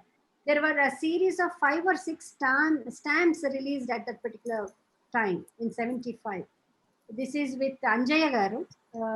And I would say, I don't know much about this particular this thing, but being called, it's an honor, release of stamps on dances of India, and Master are talking about it. No, I think that is with you or with me, the still that stamps are having a bag. Maybe with you or me, maybe it is there still. So he was there talking about it. And then this is one of the stills from that famous Addala made of him. I don't know the context of it, but Krishna Garu is saying that he was associated with Maximular Bhavan. And probably some of the guests who came at that particular point of time came there and probably visited this place, because it is a place where a lot of churning happened about the art and furtherance of art. So this is that time we used to get invitations, letters, T.V. Ramakrishna. That time they never told Nataraja Ramakrishna, T.V. Ramakrishna. Doddi Venkat Ramakrishna. That is the name. Master Garu. Master. Here, of course, the young lad dressed up like Satyabhama, and the Guru taking the care to see everything is properly placed. He says that it was in 83 82, the same time. So probably a few years, Master was, Kalakrishna Garu was just a few years into Andhra Natyam as Satyabhama, just 3 years, I suppose, then. So see the care that Master is taking, and also see the profile of the Satyabhama here. Such beautifully chiseled and carved profile of Satyabhama. Then Master Garu in his, of course, this is one of the very Wow, this looks so amazing. circulated photos. This was taken in the Sangeet Natak Academy Festival when he demonstrated Abhinaya on the stage in the morning sessions. The next one is also the same. You can see the ones who are accompanying him there. Master Garu singing and, performing Abhinaya. And then this brings us to the adhyaya in his life. Unfortunately, because of this, my limitations in going to the university, because we are just out of quarantine, the lockdown, I couldn't really bring several of the photographs showing the association of him with the university. Of course, I should have brought one photograph of Bhadraja Krishnamurti Garu, because he was instrumental in bringing Master Garu into the university. After this, every vice chancellor respected him so much. And Master Garu was so sensitive. Just at the drop of a hat, he would become very sensitive. And I remember one of the Lakshma Gavadkar was there, one of the regular faculty meetings that was happening. He said something, as the head of the institution, Master immediately said that, I don't want to take all this nonsense. Because he's not administrator. And he could see that, tears were rolling down, what kind of a place this is. So that was the sensitivity of this person. So everybody took care to handle him in a very sensitive fashion. And one of the vice chancellors, you can see in pink shirt, was Syed Hasnain Garu. It was actually during his time that Master Garu gave away his awards, like the Padma Award, the Hamsa Award, and several of his precious possessions, which came in the form of awards to the University of Hyderabad, because he said that was the only place I worked with, and this is a central university where people come from different parts of the country, and my things should be housed here. So when he gave this, there was an easy meeting, and when Syed Hasnain was the vice chancellor, the easy members were informed by the vice chancellor that this has happened, that Master Garu gave these things to him, to the university. And the immediate response from them was that we will have to honor this person who is so gracious towards our institution.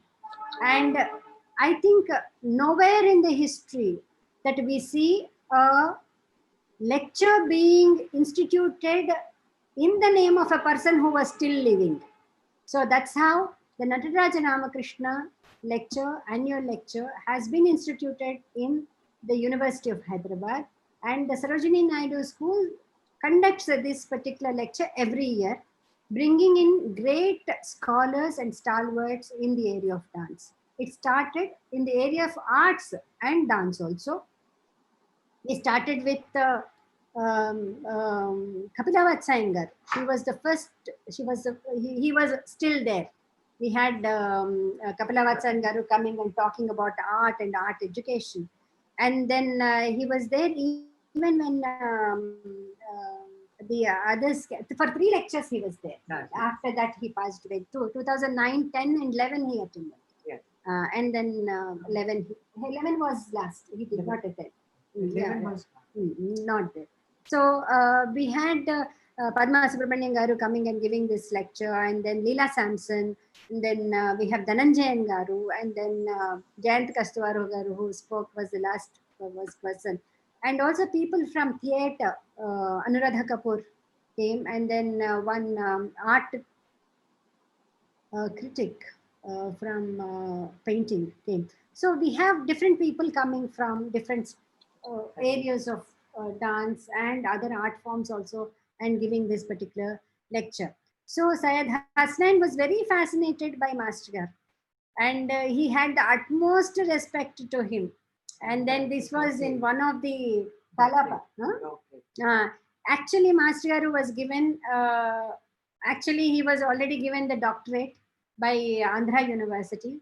But our university actually conferred upon him D.Lit. He was given D.Lit in 2010, 9-10. So Hasnain Garu actually at this function, this was actually the last of the appearances of Master Garu on stage in a public. This was in January 2011. We had a 3-day Kalapa symposium and festival where we brought Kalapa traditions across Andhra. We had Thrup Bhagavatam being performed. We had Chodigadi Kalapam coming from Srikakulam. We have Annabatula, of course, Mangatayar Garu bringing in Bhama Kalapam, and also Golla Kalapam she performed, Navajanatana. And then Golla Kalapam. And then we had Kuchipudi, Golla Kalapam being performed by Radhesyam Garu. And then we had Bhama Kalapam being performed by Vedanta Venkatachalapati. So we, on one stage, we had all these Kalapas coming to, and also we had from Chindu Bhagavatam being performed, Satya Bhama Kalapam being performed from Chindu Bhagavata group. So a kind of a conference bringing together the various Kalapa traditions onto the stage. And we had also, besides the performances, lecture demonstrations by this same group the next day, and also papers by scholars, none other than Ramabrahmam Garu talking about Telugu, the Satyabhama, the character of Satyabhama and how she is being treated in the literature part of it. And then Bhagavatila Narsimhan Garu talking about Golla Kalapam. And then we had musicians, several of them coming and talking about it. So this was the last appearance on stage by Master Garu. And I remember that Syed Hasnain Garu, he was in wheelchair. He was not able to move about much. Actually escorted him. He took the wheelchair and took him on to the stage. And again, after honoring him, took back him and then left wherever he took him from. So that kind of a respect he had, and he continues to have in the University of Hyderabad. And then, of course, we will go. I'll just have a few of these. Mudali Nagabhushan Sarma Garu to the left, you see in the audience. This was during that same occasion of Kalapa Symposium and Festival. And then behind him is Dr. Bakula Bharanam Lalita. She was one of the one of the visiting faculties, guest faculties that the department was fortunate to have, because she actually, being a social anthropologist herself, did a lot of work on tribes. And she was the one who used to come teach the methodology, and also she used to guide the students in doing independent dissertation works on various tribal and folk forms of Andhra. She actually covered all the tribal forms of Andhra through these dissertations. She used to go personally to the field with the students despite her ill health. She used to never care for anything. She would go do actually the field work along with the students and inspire the students to write something original that they have observed over there or collected from there. So she actually, because of this kind of association with the department also, after she decided that she should write about Master Garu, and she, along with Suvarchala Devi, and also her husband, who retired from the University of Hyderabad, a history professor, Vakulabhadan Ramakrishna Garu, they authored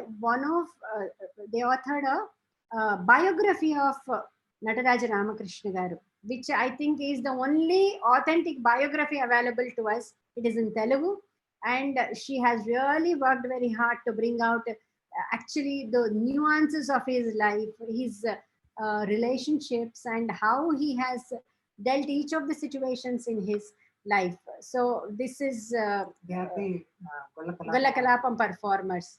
And then next we have this Chintu Bhagavatam, Turpa Bhagavatam performer coming in. In fact, this Turpa Bhagavatam, you see that Master Garu is giving something there. I remember very vividly that he just came in. He was trying to search in his pockets. It's his nature. You know, somebody comes and they do namaskaram to him. He wants to give something, and in appreciation of their art and artistry. And then he looked here and there, and because he did not carry anything in his pocket, I suppose at that particular point of time, and he immediately said, he called me aside and said, no, and somebody brought and gave it to him. And then by the time they all came to do namaskaram to him, he was ready. Trying, and then whenever they did namaskaram, to each of them, including the mridangam player and the vantas, everybody he gave money on that day. So this is the dhatrutva, I would say, that of this great person. That, he never cared, but he always cherished in giving something to everybody. So that is the greatness of this person. And then Hare Ram. This is one of the historical moments, I would say, because both of these great legends, one of Kuchipudi, that is Vempati, Guru Vempati Chinna Satyangaru, and you have Guru Nataraja Ramakrishnam Sadha. At one time, when I was doing my research much after that, Master Garu and also Nataraja Ramakrishnam Garu, both of them have expressed their desire to meet. But by that time, they were already having ill health, not moving much. This is in 2009. That we somehow managed when Master Garu, Vempati Satyangaru came to Hyderabad.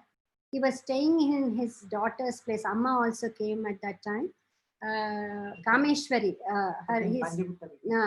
they were residing in Begumpet, Panjagutta. They were in, this is the house of his elder daughter, Kameshwari Garu. So we took Nataraja Ramakrishnam Garu. There was no lift also. So we made him sit in that chair, and then two of our drivers, everybody carried him to the second floor, I suppose.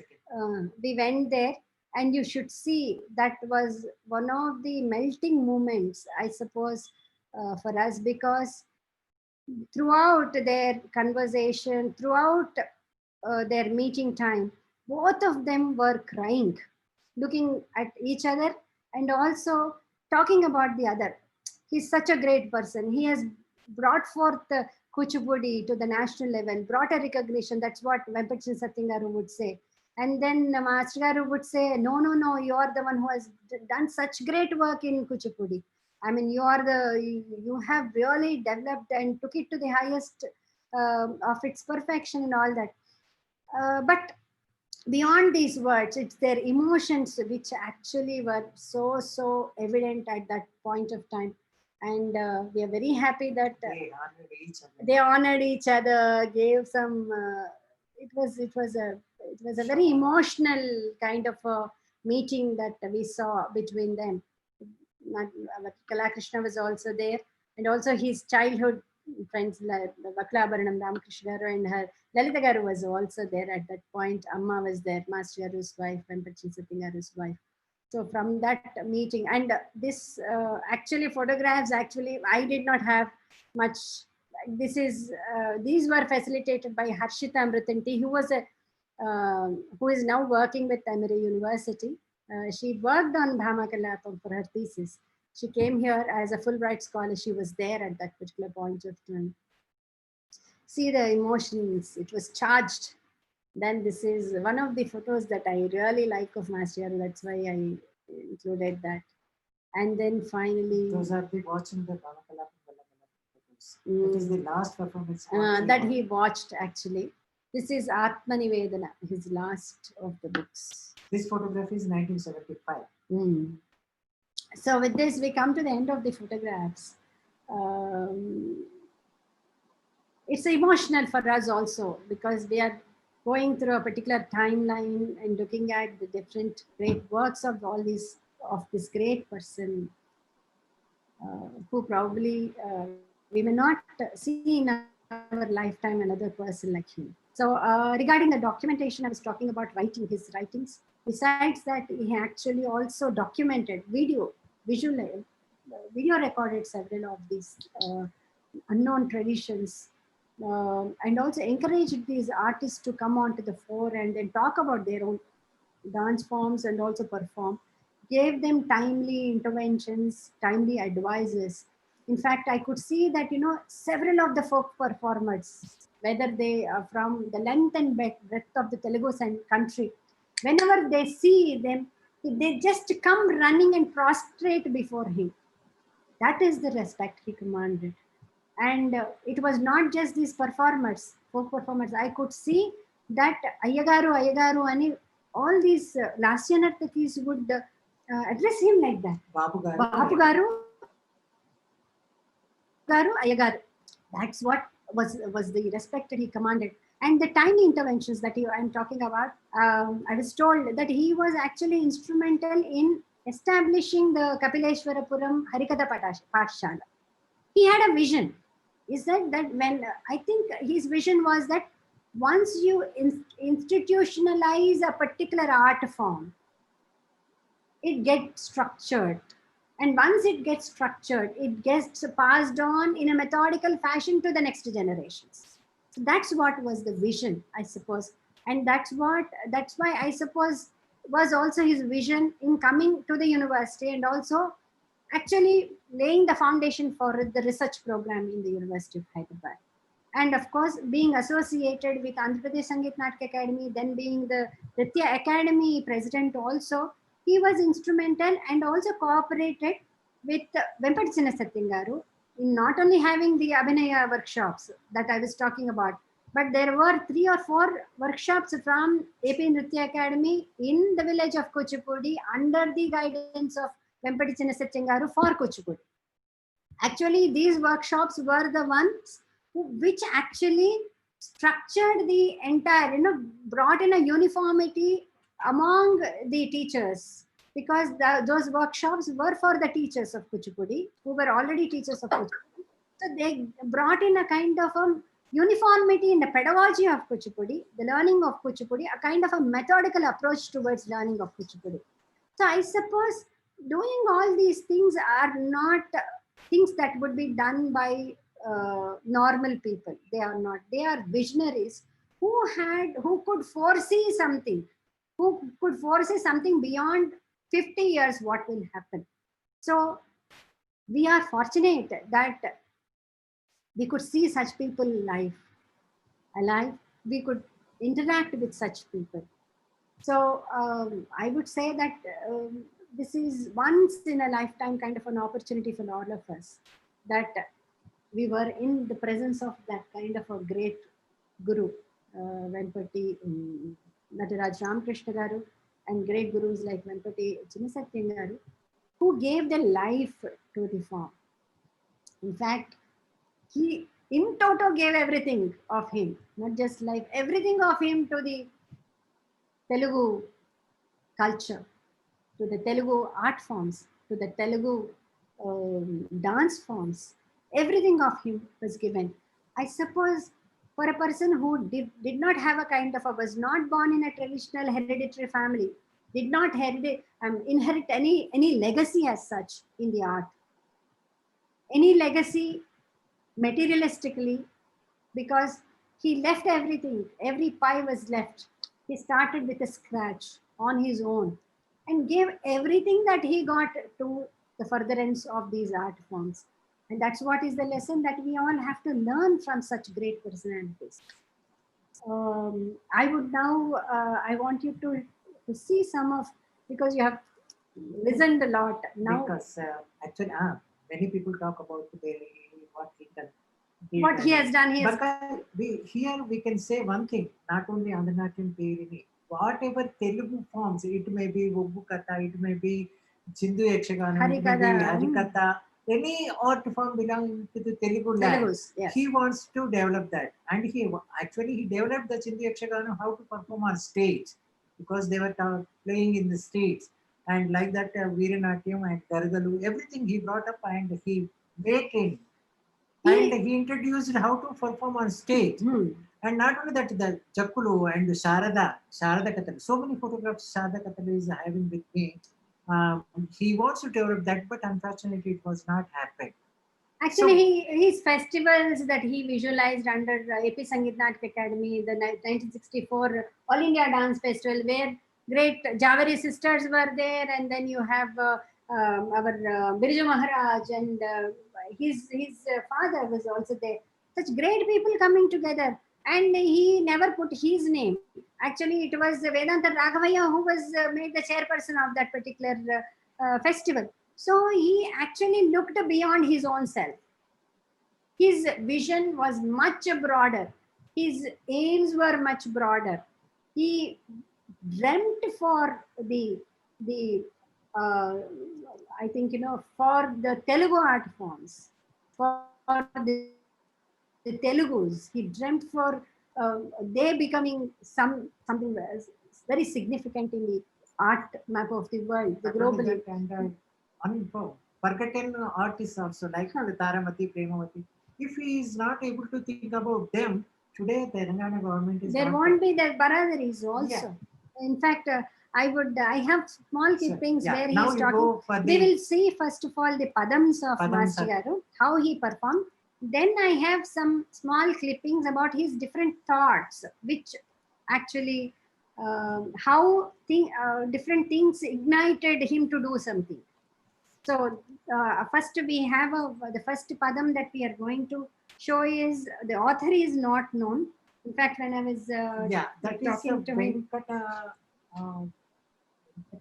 something, but sometime I will come out with that. Because recently I taught this padam to the university students also. But did not completed. So the first padam that we are going to see is not totally complete, but Anukunna Varini అనుకున్న వారిని అనుభవించపోయారు తన వారి నడకలు తలచక మదిలో. So she talks about that, somebody is gossiping about me being with somebody else. Let them do whatever they want. But see the timing of his abhinaya in this. I only edited it because not so many repetitions are there. But with Nilapa Nindalu, especially when he's talking about in Nenaruleni Chellulu Nilapa Nindalu, when he's talking about that, the timing of his abhinay is what is very, very important, but you have to see that in this particular pada.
This is the first one. The second one is అమ్మా అది video లాగా play అవ్వలేదు.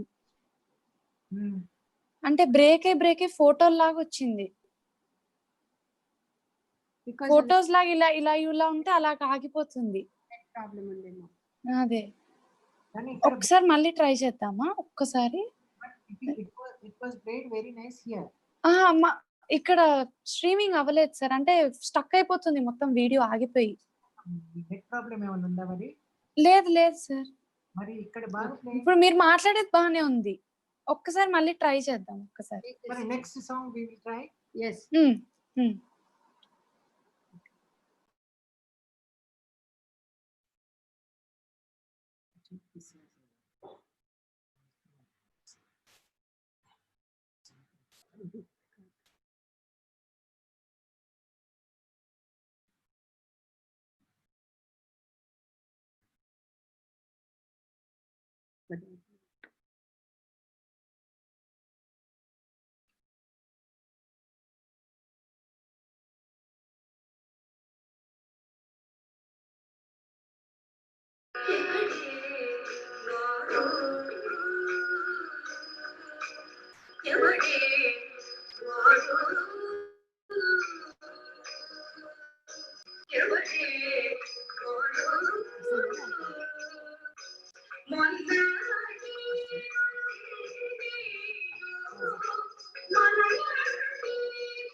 ఇది కూడా వస్తుందండి, రావట్లేదా? ఇది కూడా ఆగిపోయింది. అంటే స్టక్ అయిపోతుంది వీడియో. ఒక పర్టిక్యులర్ ప్లేస్ లో ఆగిపోతుంది. ఇంకా వీడియో స్ట్రీమింగ్ కావట్లేదు. ఫోటో లాగా వస్తుంది. బట్ ఇక్కడ here it is very clear. And మాకు ప్లే చేస్తే బాగా వస్తుంది. I think it is not being transmitted properly. In the test there might be some technical problem, internet problem. We are able to look it and see the entire thing properly. I think we will pause on this. And when ఇప్పుడు next thoughts గురించి మాట్లాడుతున్నాను, that doesn't have anything. You have to hear to what he was saying. Okay. ఆయన బహుశా ఇది కూడా అలా వచ్చినా కానీ మీకు ఆడియో సరిగా వస్తుంది కదా? ఆడియో చాలా క్లియర్ గా ఉంది. Different things, his how the theory of sound and vibration started, and talking about Ananatyam, and then Kuchipudi, and then about Perini also, reconstruction of Perini, how it went about, and then about the Baradari. Why did he start that particular work of Baradari? That audios are there. I think you should be able to also see it is basically interview and he's talking about it. These are very, very short clippings. So probably this should at least play well. Audio is clear. Only video ne alaga sudden ga agipoyindi.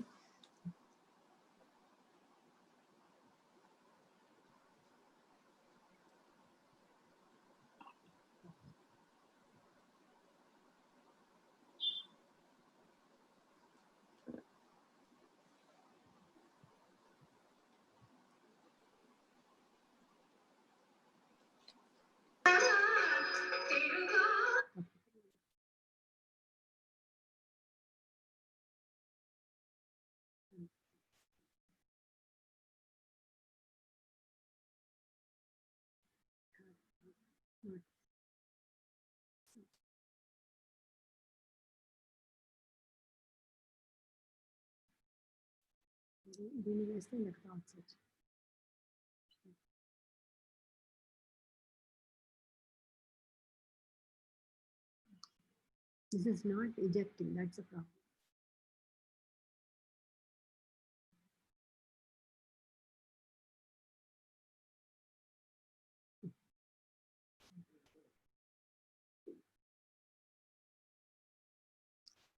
This got stuck, I suppose. That's a problem. So what we will do is the complete SSA, I'll just get into the next. Yeah.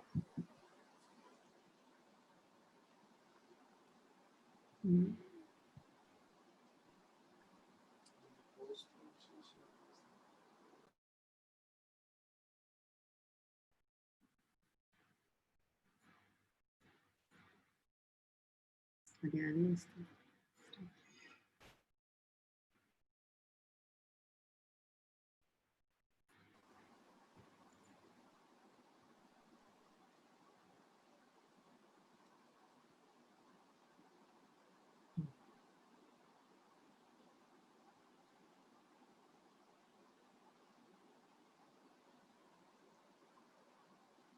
is this కనిపిస్తుందా మీకు? మాకు ఆంగికం అంటే ఆడుకోవడం, పిల్లలతో ఆడుకోవడం. హస్తాభినయం అంటే ముద్రాభినయం, పెద్దవాళ్ళతో ఆడుకోవడం, వాళ్ళ ఇంటరాక్టివ్తో మనం ఆడుకోవడం. నర్తకులకు ఎంతటి విజ్ఞానం ఉందో ఆ విజ్ఞానం తడిసి చూసుకోవడాన్ని, షార్ప్నెస్ ఆఫ్ ది విజ్ఞానం తెలుసుకోవడానికి ముద్రాభినయం, హస్తాభినయం. కానీ భావం భగవంతుడితో ఆడుకోవడం అంటే మన యొక్క దృష్టి కనిపించే ఒక ఆధ్యాత్మిక శక్తి, ఆ శక్తితో ఆడుకోవడం ఉండే దాన్ని సాధిస్తాం. ఇవన్నీ కూడా మన హృదయంలో కలిగే భావాలన్నీ కూడా ఆ చూసే స్థితిలో మనం చూడగలిగాం. అటువంటి శక్తిని సంపాదించడం నాట్యం యొక్క పరాకాష్ఠ. అందమైన నియమం, అందమైన నియమం. ఇలాగుండే కళ్ళతోనే మాట్లాడాలి, హస్తాలు కాదు. హస్తాలు అంతా అయిపోయాయి. చీక్స్ లో కలర్ రావాలి, రంగు రావాలి, ఆ తేజస్సు రావాలి, కళ్ళలో ఆ కాంతి ప్రకాశించాలి. అది ఆంధ్రలో పరిస్థితి. అలా చేసినప్పుడు ఆలయంలో కృష్ణుడు అలా వచ్చేయాలి, రమ్మంటే రావాలి. రామయ్య పెళ్ళి అని చెప్పాడు, చాలా ప్రసిద్ధి చెందాడు. ఆయన ఇలా ఉండేవాడు, పెద్ద తరక ఇలా రావణాసురుడు పెద్ద బొట్టు పెట్టుకుని అందరూ భయపడేవారు. నాకు వీళ్ళు ఏంటంటే నిర్లక్ష్యం, ఎందుకంటే అభినయం నా చేతిలో ఉంది.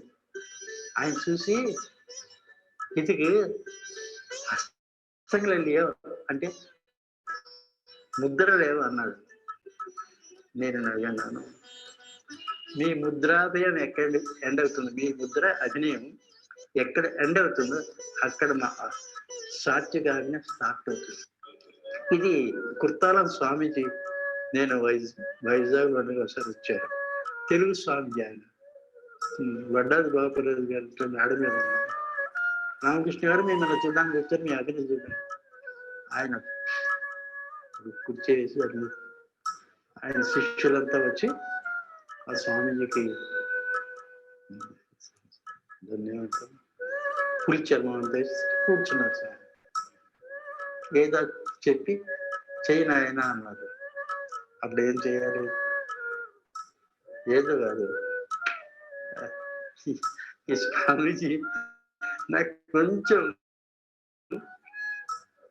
ఆడుకోవాలి. స్వామిజీ హృదయంతో బుద్ధి పుట్టి అభినయం అంటే ఏం కాదు, చేసేవాడు చూసేవాడు యొక్క హృదయంతో ఆడుకోవాలి, అది అభినయం అంటే.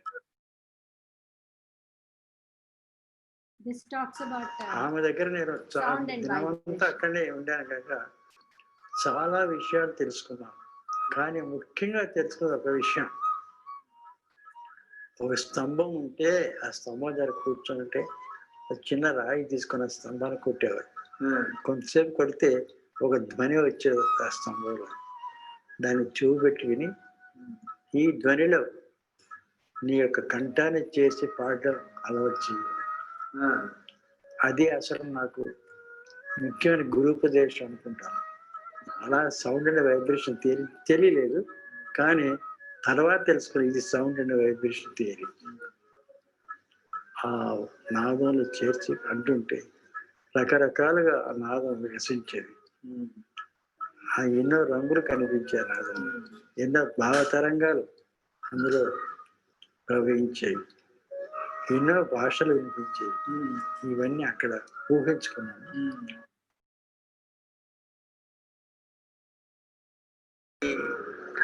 ఏమిటంటే అసలు నాట్యం అంటే కేవలం శారీరకం కాదు, ఇంటలెక్చువల్ కాదు, ఆధ్యాత్మిక అలాగే స్పిరిచువలిజం డాన్స్. ఆ దృక్పథం నాకు బాగా ఏర్పడింది. నేను ఏ నాట్యం చేసినా కూడా ఆ దృక్పథం చేశాను. అది పెరిగిన తర్వాత నేను పబ్లిక్ పెర్ఫార్మెన్స్ అనేసి టెంపుల్స్ వాటిలో కాదు. ఒక రోజు నేను తారామతి భారత్ దగ్గరికి వెళ్ళాను, ప్రేమావతి మందిరం వెళితే తారామతి దగ్గర అది ఇటుక సున్నంతో కట్టింది. పగుళ్ళు వేస్తే అందులో నీటి చుక్కలు జారుతున్నాయి. అది చూడగానే కింద నిలబడి చూస్తున్నాను. నాకేమనిపించిందంటే ఆ స్థలంలో వాళ్ళ కన్నీరు కారుతుంది అనిపించింది. అప్పుడు ఎందరో మహానుభావులు, ఎందరో కవులు, గాయకులు, నర్తకులు, నాట్యాచారులు, సంగీతజ్ఞులు వచ్చిన చోటు ఇది. ఇప్పుడు దిక్కులేని దివానంగా అయిపోయింది అని చెప్పి నాకు ఒక ఆవేశం కలిగింది. ఆ వర్షపు చినుకులు పడుతున్నాయి. ఆ కారు దగ్గర నిలబడ్డాను. కొంత నా శిష్యుడు ఇద్దరు వస్తే వాళ్ళ చేత ఫ్లవర్స్ అవి పంపించి తారావతి వాళ్ళు నాట్యం చేసిన ఆ రాయి పెట్టినాను. వచ్చిన తర్వాత స్లోగా సూర్యుడు అస్తమిస్తుంటే ఇంటికి బయలుదేరాను. ఊరంతా ఎక్కడ లైట్లు, దీపాలు అంటారు. ఆగస్టు 15th ఇది అనుకుంటా. విపరీతంగా ఇది ఒకసారి వెనక్కి తిరిగి చూశాను. చీకటి, దీపం పెట్టే దిక్కు కూడా లేనట్టుగా. ఇంతే నా మానవ జీవితం, మన జీవితం కూడా ఇంతే. ఇది కాదు, ఏమన్నా మనం చేయగలుగుతాం దీనికి అని చెప్పి అప్పుడు నాకు దృఢ నిశ్చయం కలిగింది.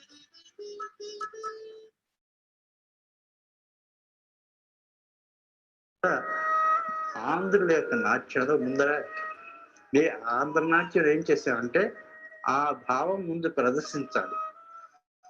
దైవ సాన్నిధ్యంలో ఏ భావం అంటే ఓం అన్నప్పుడు ఓం ఆ వైబ్రేషన్స్ ఎలా వస్తాయి, ఆ వైబ్రేషన్స్ భావాలు ఎలా వస్తాయి, ఆ శరీరం మీద ఎలా వైబ్రేషన్స్ మనకి అంటే ఇతరులు చూడకపోతే మనకు తెలుస్తుంది. ఆ భావాలను అనుభవించడం మొదటి ఆగమన్నర్థం. సంపూర్ణ విజ్ఞానం ఉండాలి, సంపూర్ణ వికాసం కలగాలి. ఆ ఒక్కొక్క భావాన్ని మేము అభినయం చేసినప్పుడు ఆ భావం కొన్ని రోజుల వరకు మర్చిపోకూడదు.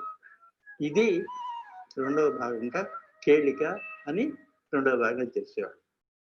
దీని తర్వాత ఆడేది సామాన్య ప్రజల గురించి. మొదటి దేవుడి గురించి, రెండవది విద్వాంసులు, కవులు, గాయకులు అన్న వారి ముందు ప్రదర్శించేది అది కేళిక, అంటే కళ్యాణ మండపం ప్రదర్శించేది. ఇక మూడవది గుడి లోపల నుంచి వెలుగులకు వచ్చిన తర్వాత సామాన్య ప్రజల గురించి చూపించాలి. వాళ్ళకి ఎక్కువ క్లాసికల్, ఎక్కువ ఇండెప్త్ అక్కర్లేదు.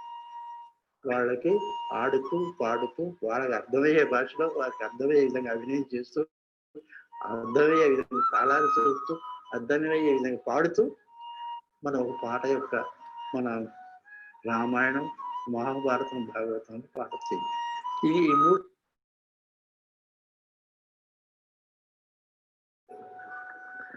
పేరుని పురుష నాట్యం అండి. స్పిరిచువల్ వాల్యూస్ చూస్తే ఆగమానికి పేరునికి దగ్గరగా ఉంటుంది. ఇది స్త్రీల నాట్యం, అది పురుషులది. పేరుని స్త్రీలు ఆడే నాట్యం కూడా ఉండింది, కానీ జాయప చెప్పింది పురుషుల నాట్యం గురించి. నేను దాన్ని డెవలప్ చేశాను. కేవలం నేను పేరుని చేసినప్పుడు శివ సాక్షాత్కారం పొంది చేశాను. ఆ శివుని యొక్క రూపం నా కళ్ళ ముందు కనిపించింది. రుద్ర రూపం అంటే శివలింగాన్ని చూపించి ఆరాధిస్తే ఏ రూపం బట్టి ఆ రూపం దాంట్లో నుంచి వస్తుంది. తర్వాత ఇక పేరుని సంపూర్ణంగా ఎవరైతే స్వాధీనం చేసుకుంటారో ప్రపంచంలో ఎక్కడికి వెళ్ళినా వాడి విజయం తప్ప అవిజయం. అది ఇంప్రెస్ చేస్తుంది. ఎందుకంటే సౌండ్ అండ్ వైబ్రేషన్, ఎలా ఆ వైబ్రేషన్ వస్తుంది, ఎలా వికసిస్తుంది, ఎలా దాంట్లో రూపాలు క్రియేట్ చేయొచ్చు, అదంతా పేర్లు. ఇవన్నీ కూడా అర్థం చేసుకోవాలి. అర్థం చేసుకుంటే ఇంకా పరమార్థంగా అంతకన్నా మించింది ఏం చెప్పినాను. దీనికి నాకు అన్ని నాట్యాల మీద ఉన్న అభిమానమే. దాని పేరునంటే నా శరీరంలో ఉన్న ప్రతి రక్కను కూడా ఆ ధ్వనులతో నిండిపోయింది. తెలుగు జాతి జీవించినంత కాలం పెన్ని శివతాండం, Andhra Natyam జీవిస్తాయి.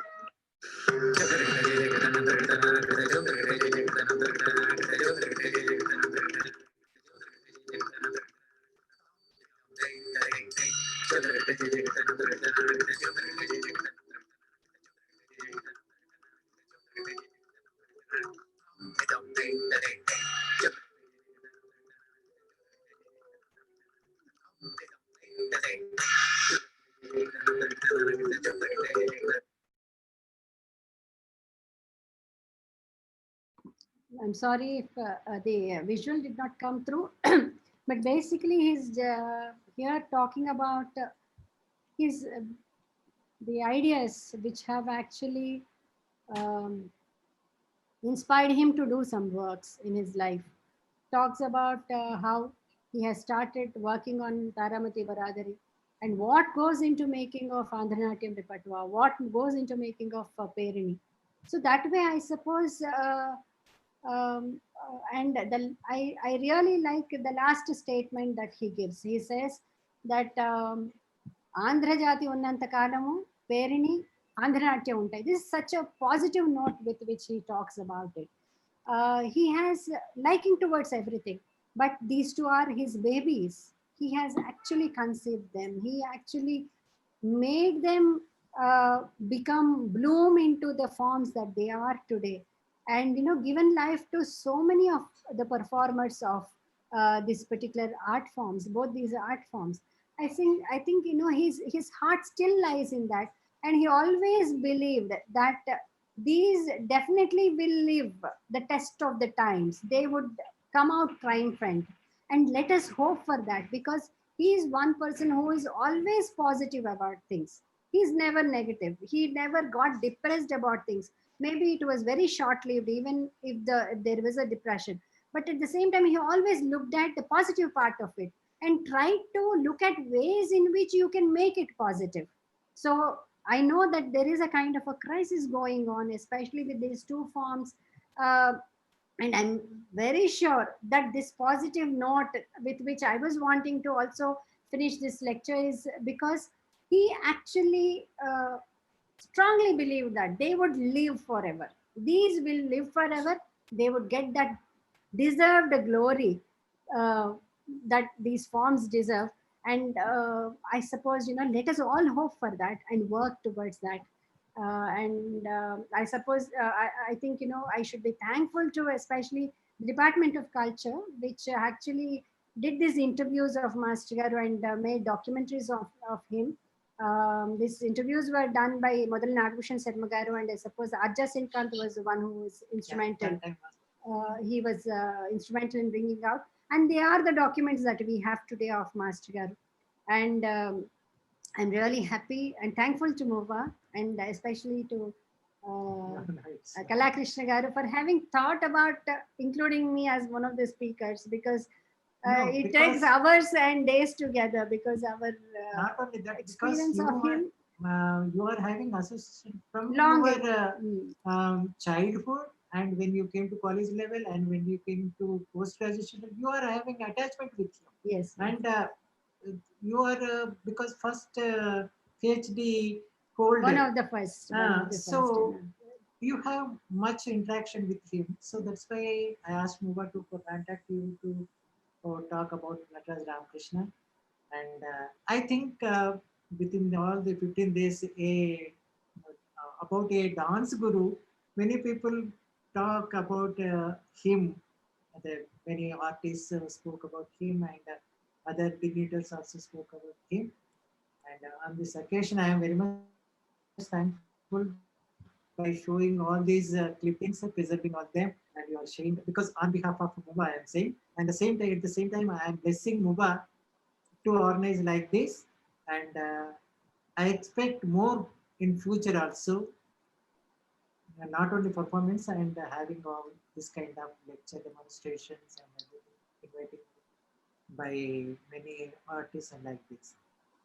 Thank you so much. Muba, sir. Thank you, sir.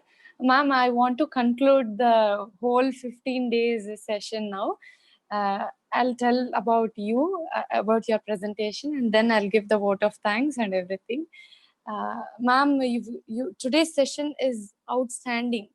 And it is very scientific because master గారి గురించి మాట్లాడుకుంటూ ఉన్నాం కానీ అలా చూడడము వీడియోస్ అందరు నేను ఇప్పుడు లైవ్ చాట్ చదివాను ఇప్పుడే మాస్టర్ గారిని చూస్తుంటే చాలా సంతోషంగా ఉంది అని అందరూ మెసేజెస్ పెట్టారు కళ్ళ ముందు మాస్టర్ గారు కనిపించడం మీరు అలా మాస్టర్ గారి గురించి చెప్పడం కూడా చాలా ఇంట్రెస్టింగ్ గా అనిపించింది ma'am because according to Narada భక్తి సూక్త in order to establish a fact it is better for a person instead of relying on the inferences and oral statements, and it is more better if a person establishes the fact by documentary evidence.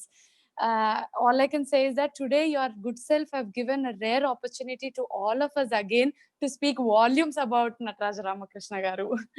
Thank you so much, ma'am, for your consent, for your insights about Guru, for your time, valuable time, and all the collection of. My honor. It's an honor for me, actually. Thank you. Being able to talk about him because he's a great guru himself, a great person, a noble person by nature, a sensitive person, a great scholar. I mean, it's rare finding such kind of an amalgamation of so many facets in one person. So it's an honor for us. In fact. So thanks. Yeah. Thank you, ma'am. From day one of the series until today, after listening to all the great personalities' words about Guru Garu, I personally felt Nataraja resembles the cosmic rhythm. Rama indicates the Chaturveda Purusharthas, first Purushartha, Dharma, and Krishna is salvation or moksha. For Nataraja, he has given us Perini Shivatandavam. For Rama, Adhyatma Ramayanam, and Krishna is given Navajanardhana Parijatam. That's what I personally felt, and I felt like